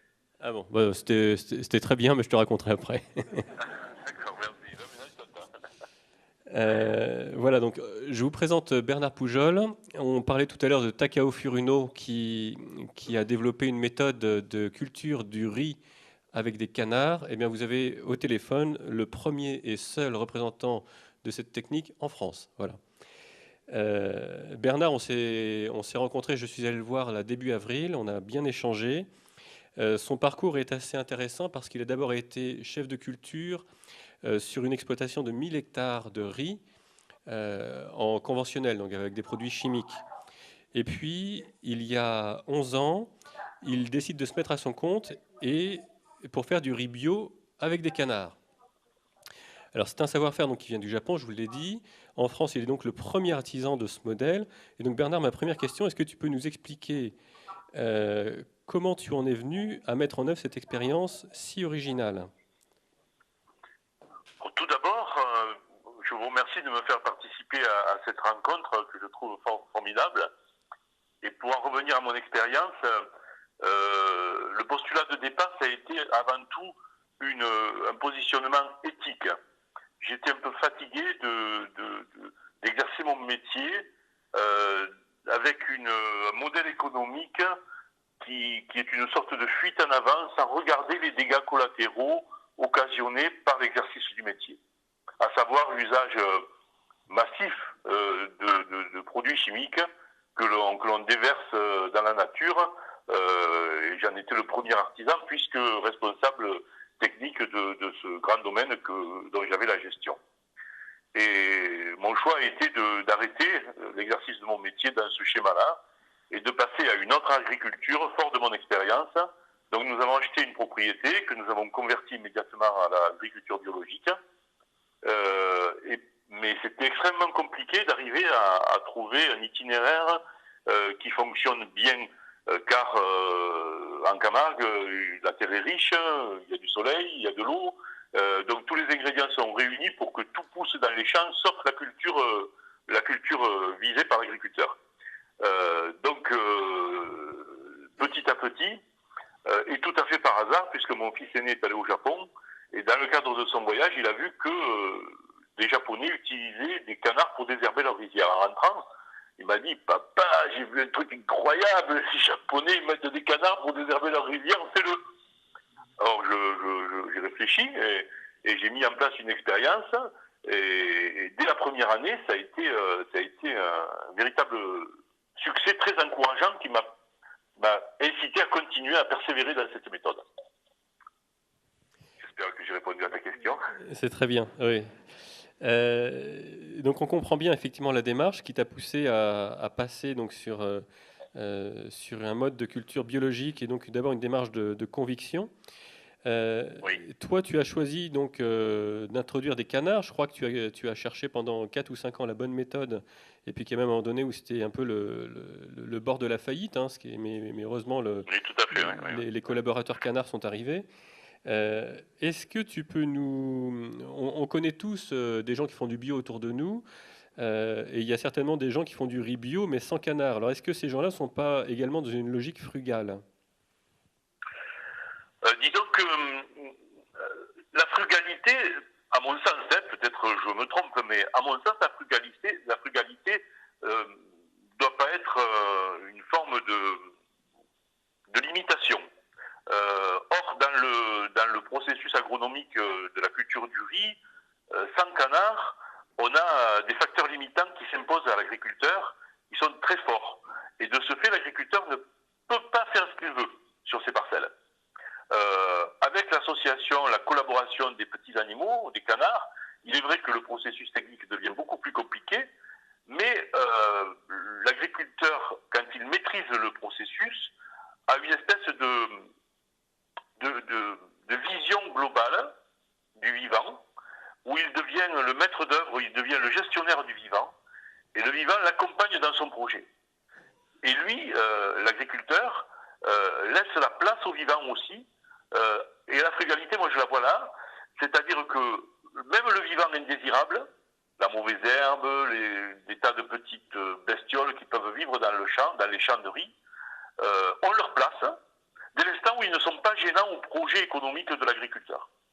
Donc le soleil brille pour tout le monde, pour le désirable comme pour l'indésirable, et même dans ce processus d'association du canard dans un champ de riz, les mauvaises herbes les plus agressives deviennent la nourriture des canards.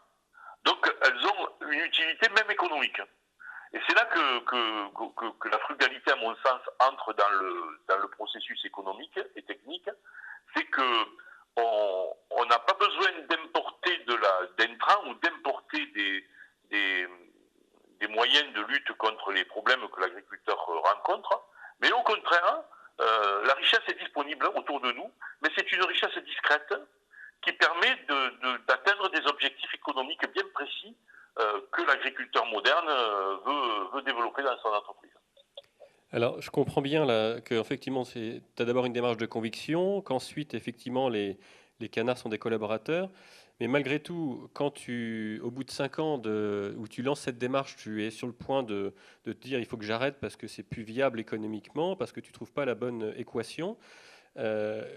Tu t'es mis pas mal d'interdits finalement, c'est-à-dire que tu t'es interdit de mettre des engrais chimiques, de mettre des pesticides. Oui. Et comment est-ce que tu fais pour durer avec ça? Parce que c'est insupportable d'avoir autant d'interdits quand économiquement ça ne va plus. Il faut jamais désespérer. Moi, je vais toujours bien prendre comme repère un petit peu l'histoire que tout le monde connaît, puisqu'on l'a pris dans nos manuels quand nous étions plus jeunes, l'histoire de Bernard Palissy, qui a fini par brûler tous les meubles de sa femme parce qu'il n'arrivait pas à trouver la bonne température de ses fours pour atteindre l'objectif qu'il s'était fixé, dont il rêvait, l'objectif dont il rêvait. Mais malgré cet extrémisme, et c'est ce un petit peu que j'ai pratiqué sur mon exploitation, je suis allé au bout des capacités que j'avais à essayer de trouver un itinéraire technique, car j'avais l'intime conviction que on pouvait pas, c'était pas envisageable que le vivant ne puisse pas s'harmoniser sous la direction, sous le contrôle de l'homme. C'était pas concevable dans mon esprit. Donc je suis allé au bout en éliminant tout ce qui me semblait être des encombrements qui me permettaient de ne pas avoir la bonne vision des choses. Et petit à petit, dans cette forme d'approche, en éliminant les paramètres qui n'étaient pas performants, et en conservant peu à peu tous les paramètres qui étaient utiles, un bon matin, subitement comme ça, totalement par hasard, d'ailleurs cette année-là j'avais 10 hectares de riz, donc je faisais très peu de riz, même sur mon exploitation, car la méthode n'était pas encore opérationnelle, et sur ces 10 hectares de riz, j'avais 5 parcelles, et sur les 5 parcelles, j'avais 5 itinéraires différents. Et il y a un itinéraire, une parcelle. En plus, cette parcelle, je l'ai mise en place par hasard, parce que j'avais raté une culture, donc j'ai remplacé la culture par du riz, ce n'était pas prévu au départ. Et cette parcelle s'est révélée exceptionnelle, bien sûr avec l'association des canards. Donc je me suis dit, là, il y a quelque chose qui se se passer et qui échappe à la raison.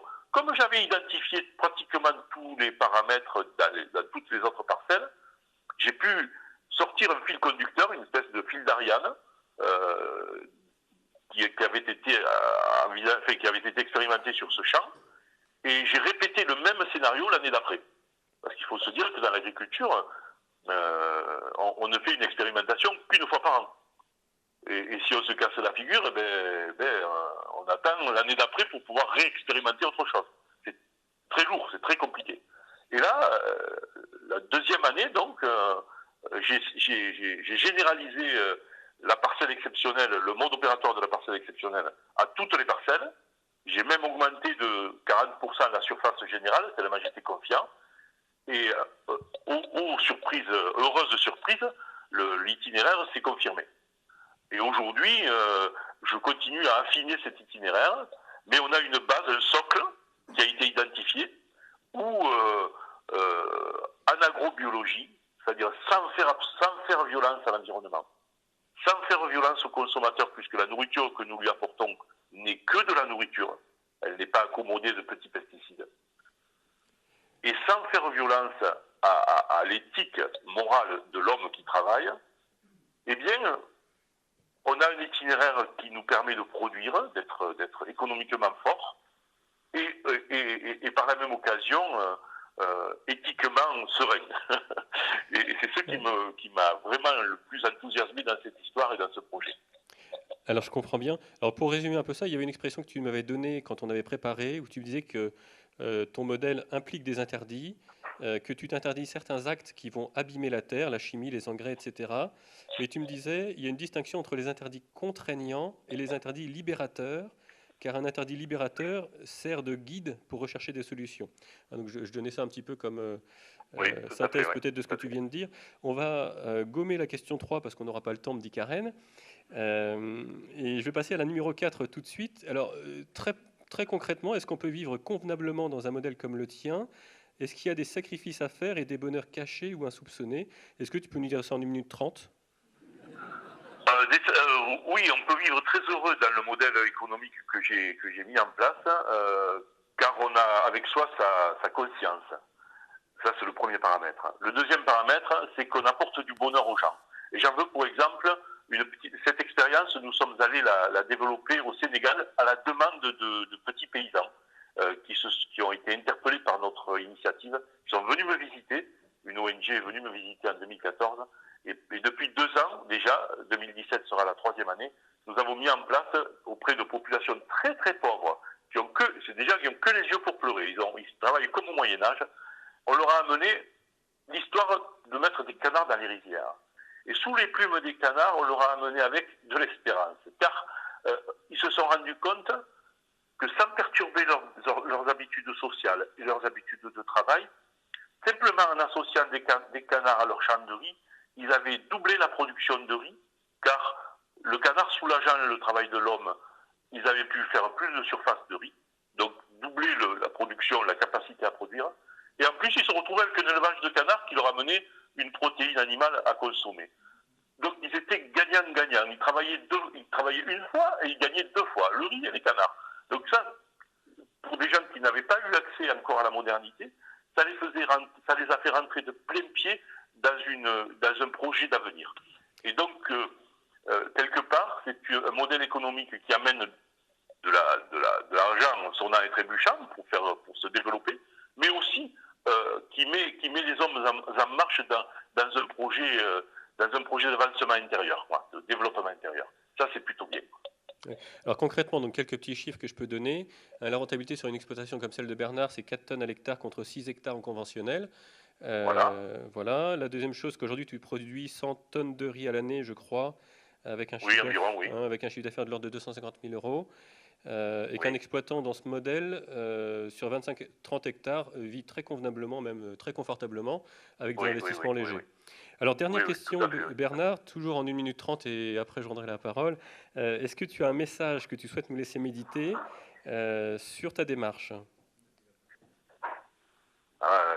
C'est un peu compliqué de faire passer des Alors, messages. je précise j'ai 60 ans aujourd'hui, donc ma vie est plutôt derrière moi. Ce que j'ai pu vivre à travers ma vie professionnelle et à travers l'accomplissement de mon métier dans ce que je vis aujourd'hui, dans ce que je fais aujourd'hui sur mon exploitation, c'est ce qu'on peut souhaiter à tous les hommes, quoi, d'être un homme libre, voilà. Et par son métier, par le processus économique et social dans lequel je vis, parce que je me le suis créé tout seul et que je l'ai positionné dans une société complexe. C'est-à-dire que le monde tel qu'il nous est proposé aujourd'hui, avec sa fuite en avant, avec cette croissance infinie, alors que tout le monde sait que les ressources de la planète sont limitées, eh bien, j'ai pu insérer dans cet univers du développement sans limite, j'ai pu insérer un projet qui se reflète sur lui-même. Il ne se regarde pas lui-même, il se reflète sur lui-même, simplement. Et de ce fait, ce projet, il génère de la richesse sans faire violence au monde qui l'entoure. En fait, ce projet place l'homme comme l'organisateur du vivant et non pas comme le prédateur du vivant. Et aujourd'hui, notre regard doit changer, je crois. Et si nous regardions le monde avec bienveillance, pas comme une proie, mais avec bienveillance, peut-être que ça changerait beaucoup nos rapports avec le monde et avec les hommes. Super, écoute, merci Bernard, c'est pile un quart d'heure. Voilà. je laisse le téléphone tout prêt parce qu'on entend la suite.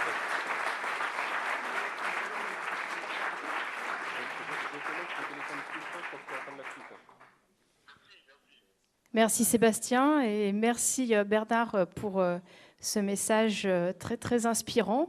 Je pensais homme libre, tu chériras la mer. Je pense que là, c'est vraiment homme libre, tu chériras la nature. Donc, petite transition pour appeler maintenant Thibaut Hugues Delarose, qui est donc le dirigeant et cofondateur de Back Market, ainsi que Bernard Luçon, qui est dirigeant de Yannette. Merci.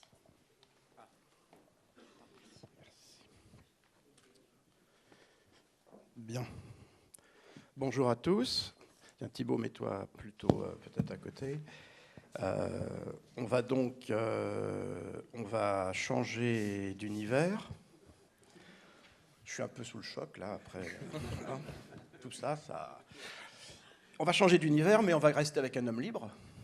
Tout à fait. Ah, donc Thibaut Hugues Delarose, donc tu es nantais d'origine. Tu as fait des études spécialisées dans le commerce international au Canada, à Lille, qui est une ville internationale, au Mexique, en Inde. Tu as ensuite rencontré les marchés du web. Alors là, on est dans la... On va changer de vocabulaire aussi, hein, vous me pardonnerez. J'ai pas de lexique. J'essaierai de pas dire trop de gros mots. Voilà, on va essayer de rester compréhensible. Et du reconditionné. C'est pas le recyclé, c'est le reconditionné. Donc tu les as rencontrés lors d'une première expérience professionnelle en 2011. Donc là, le temps s'accélère, hein, on n'est plus dans les dizaines d'années, là, chez NetEven. Tu es féru d'économie circulaire, tu es entouré d'une famille piquée à l'entrepreneuriat, n'est-ce pas Bruno? Tu as cofondé Back Market. Back Market, tu vas nous expliquer ce que c'est. En 2 mots, c'est une place de marché dédiée à la vente de produits reconditionnés. Et ça, c'est novembre 2014. Donc, c'est hier. Tu connais un développement international très fort depuis 2 ans et demi, donc, que l'entreprise est créée. Back Market est ouverte aujourd'hui dans 5 pays, France, Espagne, Allemagne, Italie, Belgique. 30 millions d'euros de volume d'affaires en 2016 et en route pour 90 millions d'euros cette année. L'ambition, c'est de révolutionner la manière dont nous consommons des produits tech en Europe. Donc, peut-être un premier mot pour nous expliquer, Thibaut, comment fonctionne ton entreprise, parce que ça nous donne des envies quand même si on est très frugaux. Et en quoi, justement, la frugalité concerne le modèle économique de Back Market? Bonjour à tous déjà, merci aux premiers intervenants, j'ai trouvé ça super intéressant et je me suis retrouvé dans beaucoup de mots dont parlait Yannick au début. Alors Back Market, pour faire simple, donc c'est une marketplace, c'est un mot un peu barbare, mais c'est une plateforme de vente en ligne, c'est un site internet en fait qui regroupe deux types de personnes. D'un côté, c'est des industriels qui reconditionnent des produits tech. Donc le reconditionnement, c'est quoi? C'est des gens qui rachètent des produits d'occasion pour leur donner une deuxième vie. En attestant la fiabilité. Donc ils vont vérifier, ils vont tester ces produits, ils vont remplacer les composants s'il besoin de les remplacer, s'ils sont obsolètes parce que trop usés, pour s'assurer que le produit soit de nouveau 100% fonctionnel à la fin de leur chaîne de production, et ce qui va leur permettre de, à la fin, donc, le réemballer et de le revendre aux consommateurs avec un double avantage, un triple avantage pour le consommateur, d'avoir un prix beaucoup plus juste, beaucoup plus accessible, et d'avoir aussi une garantie, un produit plus durable, puisqu'il a une garantie qui va jusqu'à 1 an, et à la fois de consommer plus responsablement, puisque on est en plein dedans, on reconsomme un produit qui a déjà eu une première vie, une première utilisation, qui n'était pas fait forcément pour durer aussi longtemps, mais qui pourtant, grâce à ces experts et grâce à ces industriels, se retrouve reparti pour un deuxième tour. Et donc tout le but de Back Market, la démarche qu'il y a derrière, c'est de démocratiser ce réflexe de consommation, se dire finalement quand j'ai besoin de m'équiper en produits tech, donc ça va du smartphone au frigo, en passant par la télé, la tablette, enfin tout ce qui est un composant électrique et électronique, nous on veut créer ce réflexe de mais pourquoi j'irais pas l'acheter reconditionné, pour les 3 raisons que je viens d'énoncer. Donc ça, c'est la démarche qui nous a animés à la base. Et donc, alors nous, on n'a pas eu à se réinventer, ce qui est peut-être un peu plus facile que quand on a 120 ans et qui demande un peu moins d'efforts, je pense, puisqu'on a pensé tout ça à la base. On s'est dit, mais les ressources sont limitées, c'est très simple. On en parlait tout à l'heure, le plomb, le cuivre, enfin, tout ce qui habite tous vos produits tech au quotidien sont limités. Donc ça n'a absolument aucun sens de continuer à produire à outrance. Juste un petit chiffre, aujourd'hui, il il y a 710 millions de produits tech qui déferlent en France chaque année, selon l'Indem. C'est juste une vague monstrueuse. Et tous les consommateurs sont ravis et on est tous en recherche d'innovation, d'avoir le dernier truc. Enfin, le Thermomix, c'est génial. On ne va pas dire que l'iPhone, c'est nul, puisque c'est fantastique aussi, à l'usage en tout cas. Donc on s'est dit qu'on ne pouvait pas en fait révolutionner la manière dont, dire aux gens arrêtez de consommer, franchement votre Nokia 3310 il est fantastique. La vérité c'est que non, tout le monde a envie d'avoir un smartphone avec des mails et compagnie aujourd'hui, donc on n'a pas attaqué le problème par ce bout-là, mais par contre on s'est dit voilà, il y a une expertise, il y a des professionnels, il y a une industrie qui se met en marche, qui est celle du reconditionnement, qui est capable de remettre à neuf en manipulant ces produits, en remplaçant certaines pièces, et donc plus on va reconsommer, plus on va réussir à réutiliser ces produits en remplaçant ces pièces et en attestant la fiabilité. Et ben en fait, on va résoudre le problème de l'autre côté. On va déproduire les produits neufs puisqu'on va plus reconsommer ces produits et les faire tourner. Donc vraiment, on est en plein dans l'économie circulaire. Merci Thibaut. Je crois que c'était compréhensible. Bon, ceci dit, la question que je me suis posée lorsqu'on s'est rencontrés, c'est comment ce modèle va s'inscrire dans l'environnement high-tech d'obsolescence rapide qui est décidé par la stratégie des grands constructeurs. C'est-à-dire qu'il y a une espèce de dépendance là. Et comment tu vois l'avenir par rapport à ça ? Alors, en fait, pour moi, le problème, l'obsolescence programmée, comme on en parle beaucoup, elle est d'abord psychologique, en fait. On est tous exposés quotidiennement à je ne sais pas combien de milliers de pubs avec le dernier iPhone, le dernier smartphone, le dernier Thermomix, je ne sais plus s'il y a un dernier Thermomix, mais le dernier truc fantastique, le rythme de renouvellement, de croissance des constructeurs est de plus en plus rapide, c'est tous les 6 mois, tous les ans. Vous avez ces pubs qui sont en 10 par 20 dans la rue et qui vous disent en fait que l'iPhone que vous avez dans la poche, il est chiant, il est démodé, il est comme une belle-mère un soir d'automne, on n'a plus envie de l'avoir parce que vous avez le dernier en face de vous toute la journée et que c'est celui-là qu'il faut acheter, quoi. Et ben ça, c'est pas vrai. Nous, tout notre métier, justement, à travers Back Market, c'est de dire, non, en fait, les modèles qui ont 2, 3 ans, 4 ans, à partir du moment où on a changé les composants, finalement, il n'y a pas eu de rupture d'innovation extraordinaire sur ces 5 dernières années. Moi, j'ai un iPhone qui a 5 ans et qui marche très bien et qui remplit toutes les fonctions dont j'ai besoin. Donc, faut aussi revenir à de quoi on a vraiment besoin, de quelle fonctionnalité on a vraiment besoin. Et nous, notre métier, le comment on le fait en tout cas, c'est de rendre ces produits aussi attractifs que les produits neufs qu'on voit toute la journée. Thibaut, on a bien compris que la frugalité, ça pouvait être une opportunité économique. Et pour toi, est-ce que c'est juste une opportunité économique ou c'est aussi un engagement personnel ? Alors c'est un peu les deux. Tout est complexe, comme le disait très bien Yannick, c'est une équation avec plein d'inconnus. Il y avait un enjeu. Moi j'ai commencé, donc j'ai une première expérience professionnelle de 3 ans donc chez Netivan, où j'ai rencontré ces deux marchés du reconditionné et du web. Et en fait le mix des deux m'a montré qu'il y avait une opportunité business finalement en investissant très très peu. On a commencé avec 10 000 €, donc on pouvait quand même créer quelque chose et envisager les choses à grande échelle. Donc il y avait une économie de moyens dès le début qui nous permettait de saisir une opportunité économique. Et puis à la fois il y avait une quête de sens qui était assez présente. J'ai pas juste envie de vendre des polos Lacoste, puisque j'étais chez Lacoste avant, qui est une très belle marque de fringues, mais c'est un peu chiant à la fin de la journée de dire j'ai vendu 10 000 polos. Enfin, moi, ça m'animait pas énormément, et du coup, l'envie de créer quelque chose de responsable, quelque chose qui a du sens et qui peut être un game changer, ça faisait partie aussi de l'équation. Donc, c'est plusieurs choses réunies. D'accord. Et comment se traduit, parce que tu es la génération Z, il faut l'admettre. Y ou Z. Moi, je crois que j'étais la génération Y, alors. Je dois être la génération X. Ça ne me déplaît pas non plus. Donc, est-ce qu'il y a un effet génération Z dans le projet Back Market ? Oui, c'est une erreur qui est souvent répétée, mais qui était un peu cherchée de notre part au début, par mon associé qui a trouvé ce nom d'ailleurs. Il y a un côté, je crois, générationnel.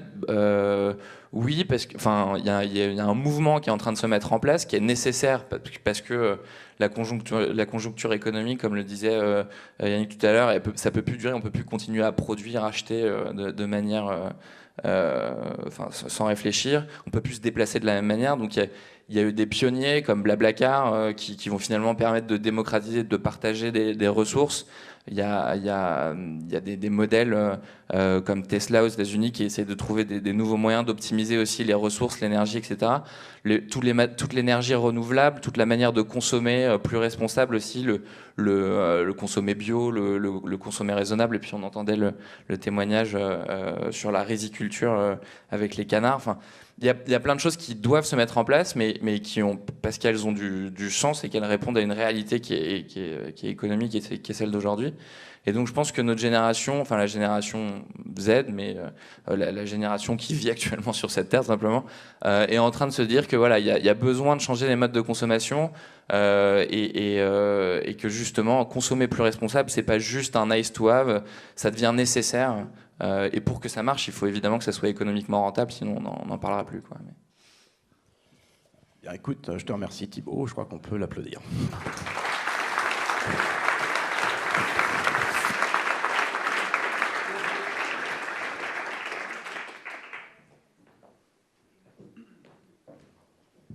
Très bien. Merci Thibaut, merci Bernard. Alors, la transition est la suivante, c'est que maintenant, ça va être à vous. C'est le temps du question-réponse. Donc, je pense que beaucoup d'entre vous, en tous les cas, ça se bouscule, sont inspirés. Donc, je vous invite à poser les premières questions. Oui, je t'en prie. Vas-y, Yannick.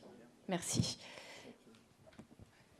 Alors moi, j'en ai une première. Depuis tout à l'heure, on sent l'énergie, l'envie, l'espoir. Il y a plein de choses positives. Je parlais des sourires sur les visages ce matin, mais là, on sent une énorme énergie. Et on a, à plusieurs reprises, réévoqué, ou évoqué tout simplement, l'importance de l'humain et la place de l'humain. Et il y a une question que je me pose, c'est comment concilier, on a parlé de psychologie, on a parlé d'importance de prendre conscience, et comment concilier le rythme de l'humain, c'est-à-dire de l'évolution des mentalités et de chaque personne, même individuellement, et les nécessités de cette démarche. En fait, ma question, c'est quels sont les facteurs clés de succès de la combinaison des deux ? Comme tu me regardes, je pense que la question m'est destinée. Donc, je vais être rapide. Je pense qu'il faut remettre du bonheur dans tout ça et de l'envie, de la joie. C'est-à-dire que changer de monde, on a beaucoup de mal parce que, comme le dit Pascal Pic, le paléontologue, nous sommes des grands primates. Et un grand singe ne lâche pas la branche à laquelle il est accroché s'il n'est pas sûr d'attraper la branche en face, dans l'arbre suivant. Et aujourd'hui, le saut, il est là. Il faut faire ce saut. Il faut qu'on change de branche, qu'on change d'arbre. Et on a beaucoup de mal parce qu'on a peur. On a parlé de peur, de zone de confort. On a peur de quitter notre zone de confort. Mais finalement, comme on l'a vu, ce confort n'a pas beaucoup de sens. Donc la frugalité en a sûrement beaucoup plus.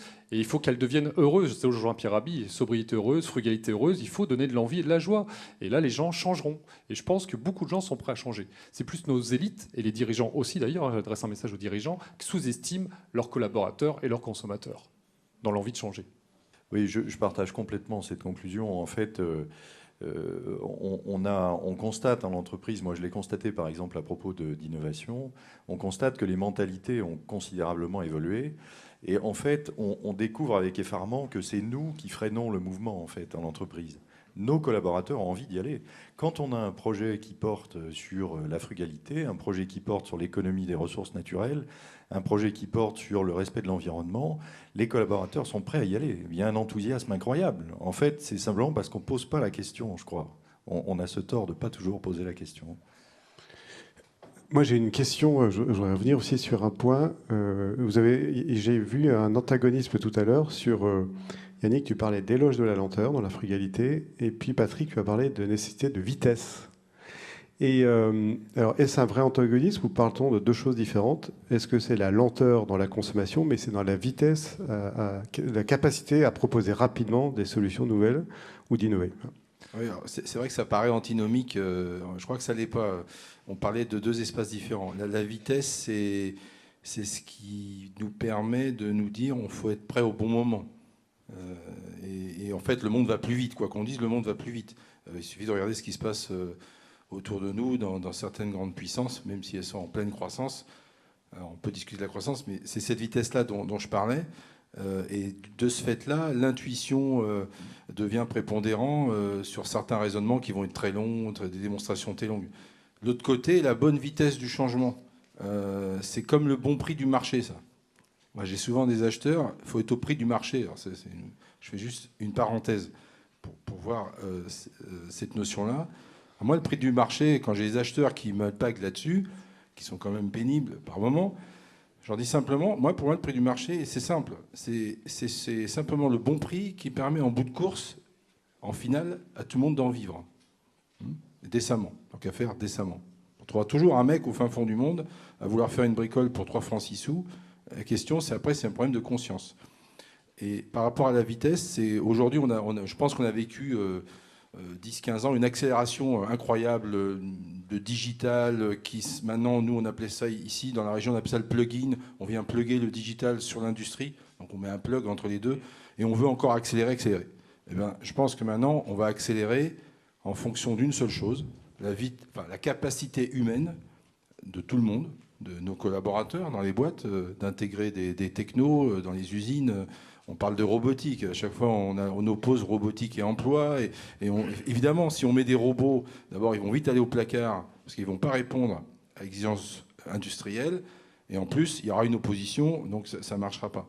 Alors que l'inverse, si on intègre à la bonne vitesse, cette fois, la capacité de l'humain, on reste quand même des primates, hein, a priori, avec une certaine capacité à admettre le changement ou à l'intégrer. Et donc, il faut accompagner ça. Et c'est en étant lent. Alors, il faut être lent. Moi, je ne crois pas du tout. Je vois des modèles où la boîte ne va pas, alors je change de directeur. OK, mais on n'a pas soigné la maladie. Hein. Ou alors, je fais un plan social immédiatement, je change tout. Mais on n'a pas changé les fondements de l'entreprise. Donc, il faut vraiment être très dans l'anticipation pour partager humainement, effectivement, avec tout le monde, avec nos clients, parce que c'est un peu cette notion d'entreprise étendue. On parle de collaboratif, cette notion d'entreprise étendue où il faut travailler avec ses clients, il faut travailler dans sa boîte, il faut travailler aussi avec ses fournisseurs ou partenaires. Hein, on a cette notion-là.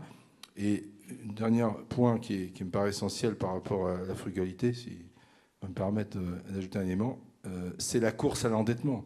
Il y a aussi, je crois que la course à l'endettement, c'était hier.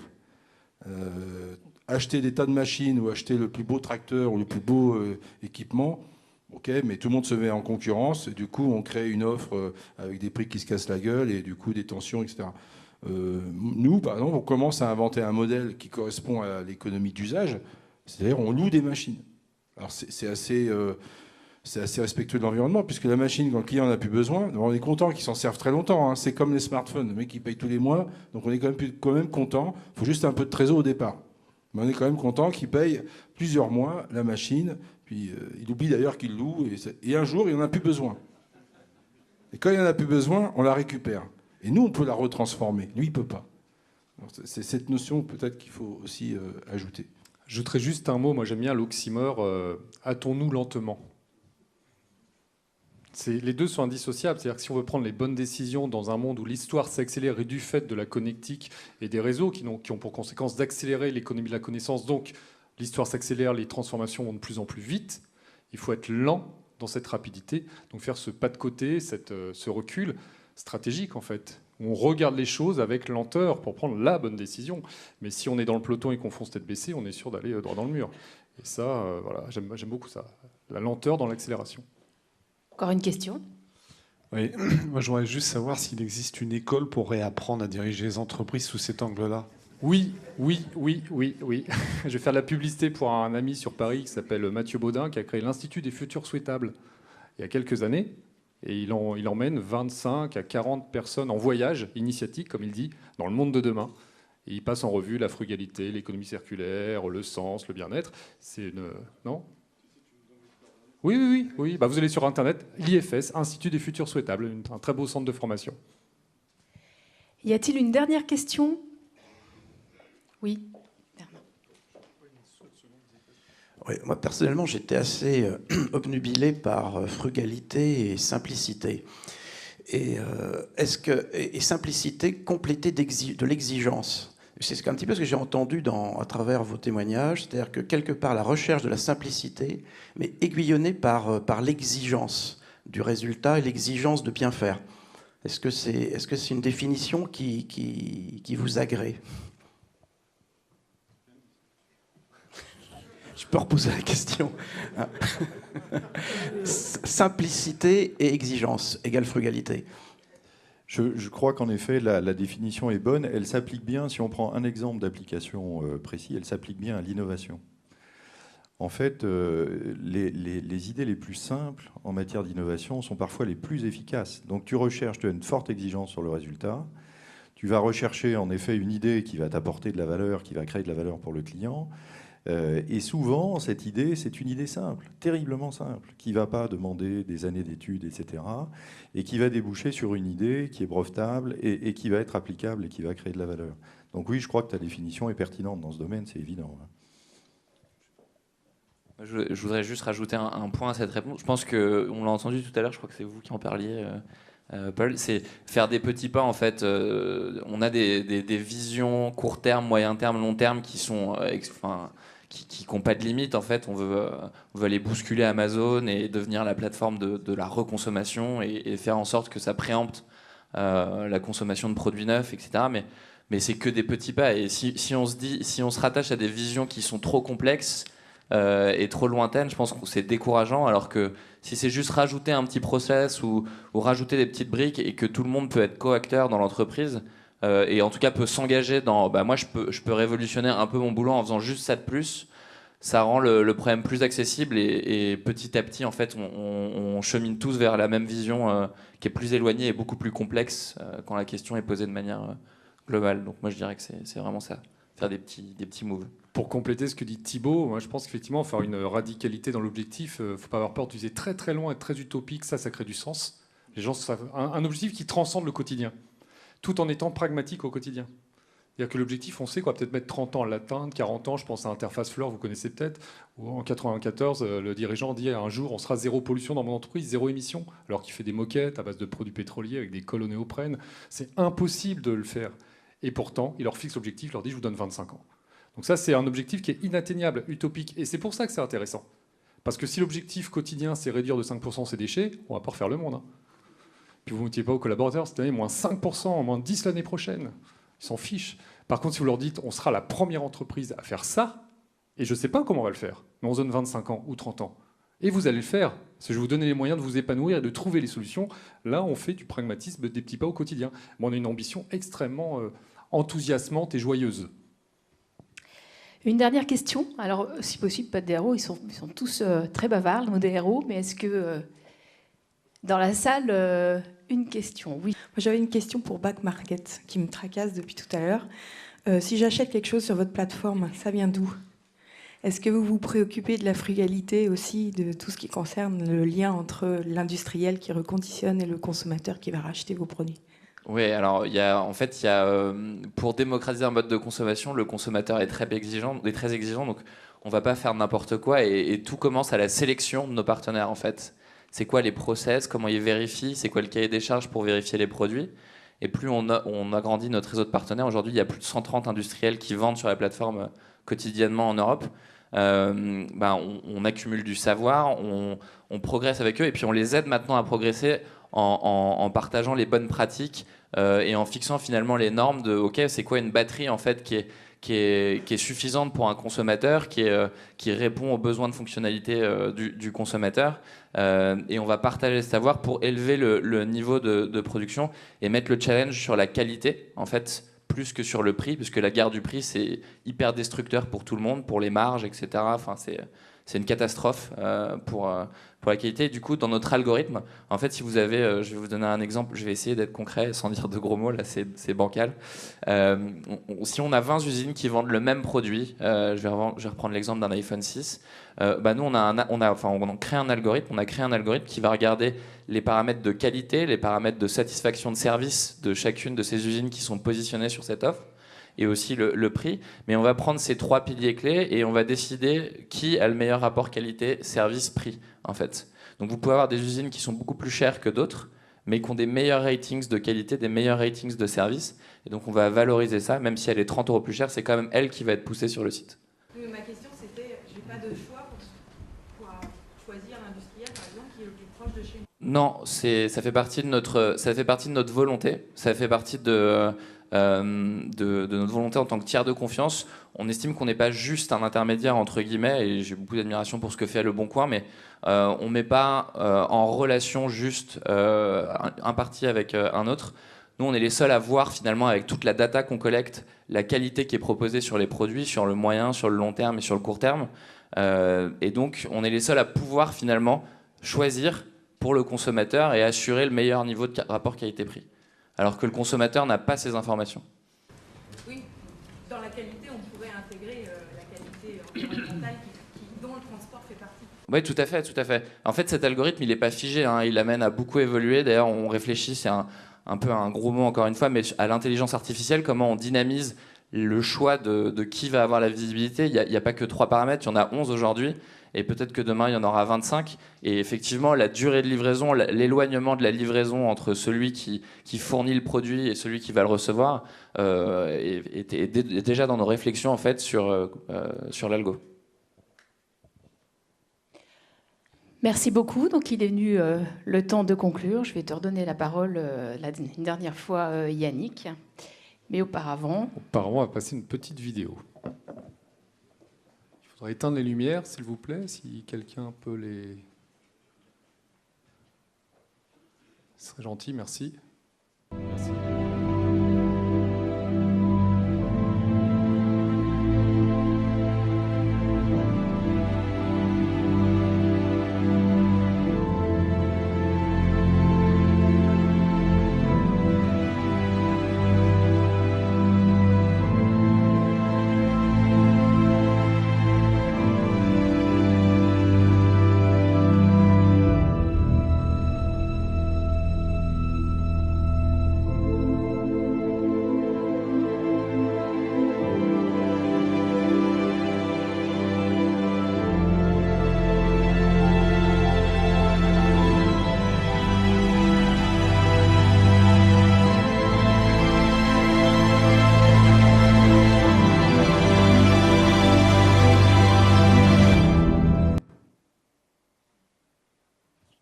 J'aurais laissé un petit peu plus de temps. Tu veux pas laisser un peu plus? Une petite minute de plus? Non, bon, bah, c'est pas grave. Donc, ce à quoi vous allez assister, c'était un peu court, mais je vous invite à vous pouvez remettre les lumières si vous voulez, hein, le revivre plus longuement, pleinement, chez vous ou en famille. C'est ce qu'on appelle l'overview effect. L'overview effect, c'est cette vue d'ensemble. Blueturn, c'est une plateforme qui a été créée par un garçon qui s'appelle Jean-Pierre Gou, qui est romancier, qui est mathématicien, qui travaille dans la finance. Et sa passion, c'est l'astronomie, et c'est de créer le choc cognitif qu'ont vécu les astronautes qui, pour la première fois, ont vu la Terre dans sa plénitude. Cette planète vue dans sa plénitude, ça crée un choc cognitif chez certaines personnes qui, quand ils sont revenus sur Terre, ont été pris d'amour pour l'humanité et ont complètement changé de vie. C'est une chose qui est arrivée dans les années 70, pour la première fois qu'on a vu du point L1 dans l'espace cette Terre dans sa plénitude. Il faut quand même comprendre que depuis 200 000 ans, Homo sapiens ne s'est jamais extrait de la Terre. Et en 70, les premières missions spatiales permettent à des êtres humains de voir ça. Et ce choc cognitif, Jean-Pierre Gou fait partie des gens qui pensent que ça peut permettre à l'humanité de faire ce grand saut vers une forme de frugalité. Lui, il appelle ça le siècle bleu, un siècle où on est réconcilié avec le vivant, avec la nature, un siècle de frugalité où l'humanité comprend que finalement, nous ne sommes qu'un maillon d'un écosystème global, de l'infiniment petit à l'infiniment grand, et que si l'humanité continue à se comporter comme étant les maîtres et les possesseurs de cet univers et de cette planète, bien, qu'est-ce qui se passera? La réponse est simple, on disparaîtra. On a beaucoup parlé de la planète ce matin. Ce qui me paraît extrêmement important, c'est de comprendre que derrière le mot frugalité, ce n'est pas la protection du vivant, ce n'est pas l'environnement, ce n'est pas la planète qui est en jeu, c'est la survie de l'humanité. C'est la première fois dans l'histoire de l'humanité que nous sommes en danger et dans une possible disparition assez rapide. Assez rapide, c'est quelques décennies, voire quelques siècles. Il faut quand même comprendre qu'aujourd'hui, sur cette planète bleue, qui est magnifique, Aucune espèce animale ou végétale n'a besoin de nous. Donnez-moi un nom d'une espèce qui a besoin d'Homo sapiens pour vivre et pour se développer et pour se reproduire. Aucun. Votre poisson rouge, il retournera dans la rivière. Votre chien, il reviendra à l'état sauvage. Le chat, pareil. Aucun animal n'a besoin de nous. Par contre, nous, êtres humains, nous avons besoin de tout l'écosystème pour respirer. Plancton, arbres qui fabriquent de l'oxygène. On a besoin des poissons, on a besoin des insectes qui pollinisent, on a besoin des vers de terre qui font que cette mince couche qu'on appelle le sol nous permet de cultiver et de vivre. On a besoin de tout l'écosystème. Et tant que l'humanité n'est pas dans cette compréhension, cette prise de conscience, tant qu'il n'y a pas eu ce choc cognitif, ce siècle bleu, ce choc bleu qui nous vient en pleine figure, eh bien nous sommes dans cette impasse tragique et nous sommes menacés d'extinction. Alors fort heureusement, je termine sur une note optimiste, on l'a vu ce matin, les initiatives apparaissent, on en a des exemples ici, on en a vu, moi j'étais passionné par ce que j'ai entendu, j'ai trouvé ça vraiment très enrichissant et très stimulant de voir que les choses sont en train de bouger. Et il y a plusieurs mots qui m'ont marqué dans la matinée, qui me font dire qu'il y a de bon espoir de croire encore au fait qu'on peut faire autrement, que l'homme peut s'en sortir dans son ensemble s'il commence à se relever les manches. Il y a un mot qui a été prononcé à plusieurs reprises par les intervenants, ça a été le mot collectif et l'individu. Et ce qui est intéressant, c'est qu'on a tous pris conscience, inconsciemment ou consciemment, que le collectif sera extrêmement discriminant dans les prochaines années parce qu'Internet est un catalyseur de création de communautés, donc de prise de conscience collective, collaborative. Mais n'opposons pas le collectif à l'individualité. Ça, c'est extrêmement important. Ne tombons pas dans le piège du tout collectif contre le tout individualité. On peut dire que l'hypercapitalisme développé ces 2 derniers siècles a été extrêmement centré sur l'individu, certes, mais le kolkhoz a ses limites aussi. Parce que quand vous travaillez pour le collectif, mais que vous n'y trouvez aucune satisfaction individuelle, ça n'a pas de sens. Et donc l'enjeu actuel, c'est de réussir à bâtir une société où chaque individu s'épanouit dans un intérêt collectif et individuel. Je m'épanouis dans un cadre qui ne nuit à personne, vous l'avez dit, hein, ne pas nuire aux autres dans son action, mais parce que j'y trouve du plaisir individuel et j'y trouve du sens. Si on donne tout pour le collectif, ça ne fonctionne pas. Et si on donne tout à l'individu, on voit ce que ça donne aujourd'hui, ça ne fonctionne pas puisqu'on arrive à détruire ce patrimoine commun qu'on appelle la Terre. Ça, c'est le premier mot qui m'a marqué. Il y a un deuxième mot qui m'a interpellé, c'est on a beaucoup parlé du faire, d'expérimenter. Et on voit bien dans les questions les difficultés de faire, parce que c'est jamais parfait le résultat quand on fait, on expérimente. Et si on veut passer d'un monde d'abondance sans sens à un monde frugal, porteur de sens et d'épanouissement, eh bien, il faut accepter d'expérimenter avec cette notion d'imperfection. On ne va pas trouver la solution idéale demain matin. Toutes les initiatives qu'on a vues, il n'y en a aucune qui est pure et parfaite, mais elles sont toutes dans le bon sens. Parce qu'il n'y a pas de pureté, d'une part, il n'y a pas de perfection à rechercher dans tout ça, il y a juste un cheminement enclenché, et comme on l'a dit et comme vous l'avez tous dit, pas à pas, on va finir par trouver des solutions, parce qu'il y aura cette notion de décloisonnement. On décloisonne la connaissance, on décloisonne la décision, on écoute les autres, on leur demande ce qu'ils veulent faire. On va trouver des solutions parce qu'on est dans la présomption de confiance.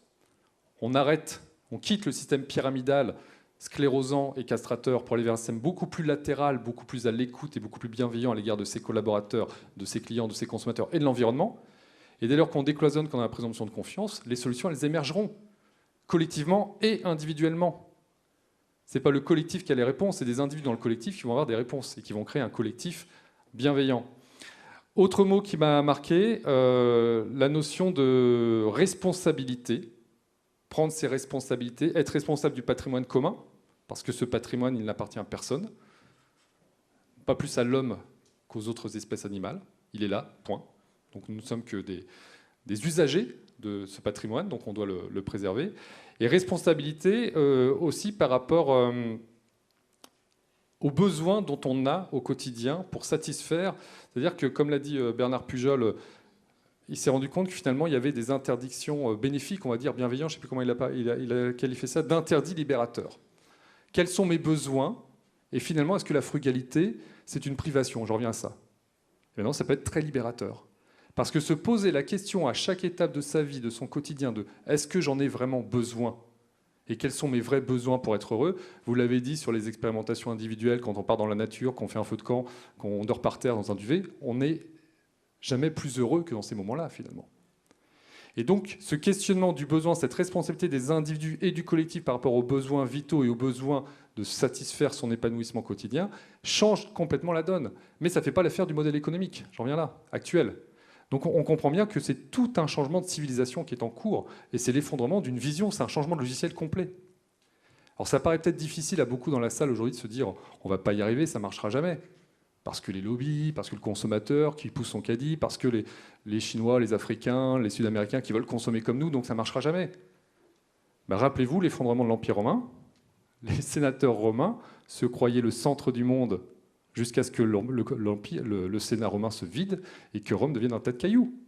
Et ça s'est fait quand même. Et autre chose a pris la place. Mais les Romains sont encore là, c'est nous. La gouvernance change, le pouvoir politique change, l'économie change, l'organisation logistique change, tout change. Mais les Romains sont encore là. C'est exactement ce qu'on est en train de vivre. Donc cette frugalité, elle est en train d'advenir par besoin, par nécessité, parce que, quelque part, j'ai envie de dire, pas de sens dans l'abondance. La frugalité a plus de sens puisqu'elle s'amène à un questionnement. Et ça veut dire aussi que chacun de nous doit remettre en question ses certitudes. Ceux qui me connaissent savent à quel point je suis attaché à la fin des certitudes et à la fin du géocentrisme. Oui, on vit la fin d'un nouveau géocentrisme. Nous sommes perclus de certitudes. Il faut consommer pour être heureux. Il faut croître pour survivre. Une entreprise qui ne se développe pas, une entreprise qui meurt. C'est des certitudes. Mais qui a dit que c'était la certitude ou la vérité acquise? Peut-être que tout ça va être remis en question et qu'on va réussir à créer des modèles de développement sans impact sur l'autre, donc de développement frugal et de développement bénéfique, bienveillant, et que chaque individu trouvera sa place dans ce système parce qu'il ne sera pas éthiquement possible d'avoir une activité humaine qui a un impact négatif, soit sur le vivant, soit sur l'humain, sur l'environnement ou sur l'humain. Ça, c'est vraiment les clés de la réconciliation. On a parlé de réconciliation des contraires, vous l'avez compris, penser et ne plus penser ou. L'économie n'est pas antinomique avec l'écologie et le bien-être individuel n'est pas antinomique avec le bien-être collectif. Les deux sont intimement liés, ça c'est extrêmement important. Réconciliation avec le vivant, la frugalité comme modèle économique, comme modèle de développement, puisqu'on a pas d'un développement qualitatif, eh bien ça passe par l'acceptation de la complexité, l'acceptation que tout est un, qu'on est dans un écosystème intimement étroit, connecté. Complexus en latin, hein, la racine latine du mot complexus, c'est pas compliqué. Hein. Complexus, c'est le tissage, le lien. Tout est lié. Donc si on comprend que tout est lié et qu'il faut agir à chaque fois avec en tête les conséquences que ça peut avoir sur le reste, les gens qui nous entourent et l'environnement, on n'est pas loin d'une voie, on va dire, salvatrice, pas loin de la vérité. Parmi les modèles sur lesquels je terminerai, qui me paraissent intéressants dans nos entreprises et dans la vie collective pour aller vers une frugalité joyeuse, c'est tout ce qu'on appelle le biomimétisme et le fonctionnement des arbres et des forêts. Le biomimétisme, c'est cette technologie qui consiste à regarder le vivant avec bienveillance, avec humilité, pour comprendre ce qui se passe. Parce que finalement, quand on voit cette planète, si on regarde derrière, on ne comprend toujours pas comment ça fonctionne. L'univers, on n'est pas sûr du tout d'avoir les clés. Si on regarde sous nos pieds, on ne comprend pas ce qui se passe. On découvre aujourd'hui qu'une araignée qui mange une mouche vous sort un fil qui est plus solide que le titane et plus souple que l'acier. Comment, en digérant une mouche, une araignée arrive à produire un matériau plus solide que le titane et plus souple que de l'acier? On n'a toujours pas la réponse. Autre exemple, comment le bernic, que vous connaissez tous, parce qu'on n'est pas loin des côtes atlantiques, le bernic collé à rocher a une petite dent sur sa coque, bourré d'oxyde de fer, qui est le matériau le plus solide qui existe au monde actuellement. Comment, à 10 degrés dans de l'eau, avec du sel, du plancton, un peu de sable et une cellule vivante, on arrive à bâtir le matériau le plus solide? Ça, c'est des vraies énigmes que l'humanité doit relever dans les prochaines décennies. Et ça veut dire que si on met nos connaissances scientifiques au service de la compréhension de l'humanité, on va bâtir une économie réconciliée, une économie harmonieuse, le mot était cité. Et je vous rappellerai juste comment fonctionne la forêt. Le but des arbres dans une forêt, ce n'est pas de croître indéfiniment. La forêt fonctionne, la compétition est nécessaire pour arriver à une coopération harmonieuse. La compétition n'est qu'un moyen d'atteindre l'harmonie. Les arbres sont en compétition entre eux et ne se font pas de cadeaux pour grandir le plus vite possible, atteindre cet état d'harmonie qui est la taille adulte. Et une fois qu'ils ont atteint cette taille adulte, ils redonnent à la collectivité du sucre, des oligo-éléments, tout ce que les autres petits arbres ont besoin pour eux-mêmes vivre leur compétition. Mais la recherche de l'écosystème, c'est le point d'équilibre, c'est l'harmonie. Et ce qui fait l'harmonie et la force d'une forêt, sa résilience à tous les chocs qu'elle peut connaître, c'est sa diversité, c'est sa mixité, et c'est cette capacité à penser compétition et collaboration pour un objectif qui transcende tout, l'harmonie. Voilà. Je terminerai là-dessus. Pas de sens dans l'abondance, il y a plus de recherche de sens dans la frugalité. Merci beaucoup.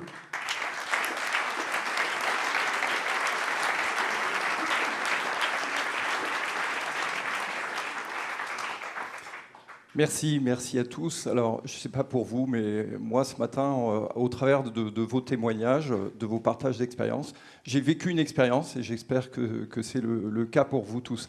Je vous remercie à nouveau d'applaudir Thibaut, Paul, Patrick et Bernard. Merci à Yannick également.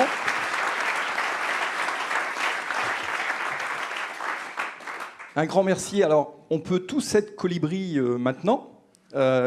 Vos petits post-it, je vous remercie de faire cet effort et de partager avec nous l'idée de mise en œuvre, l'idée que vous avez retenue, le message que vous retenez, et de nous l'afficher. Ce sera la manière à tous de contribuer à notre progrès à tous. Je vous invite maintenant également à un café, pour ceux qui le souhaitent, dans l'entrée, et on pourra continuer tous ces échanges, ces discussions. Merci, et je vous souhaite une journée heureuse.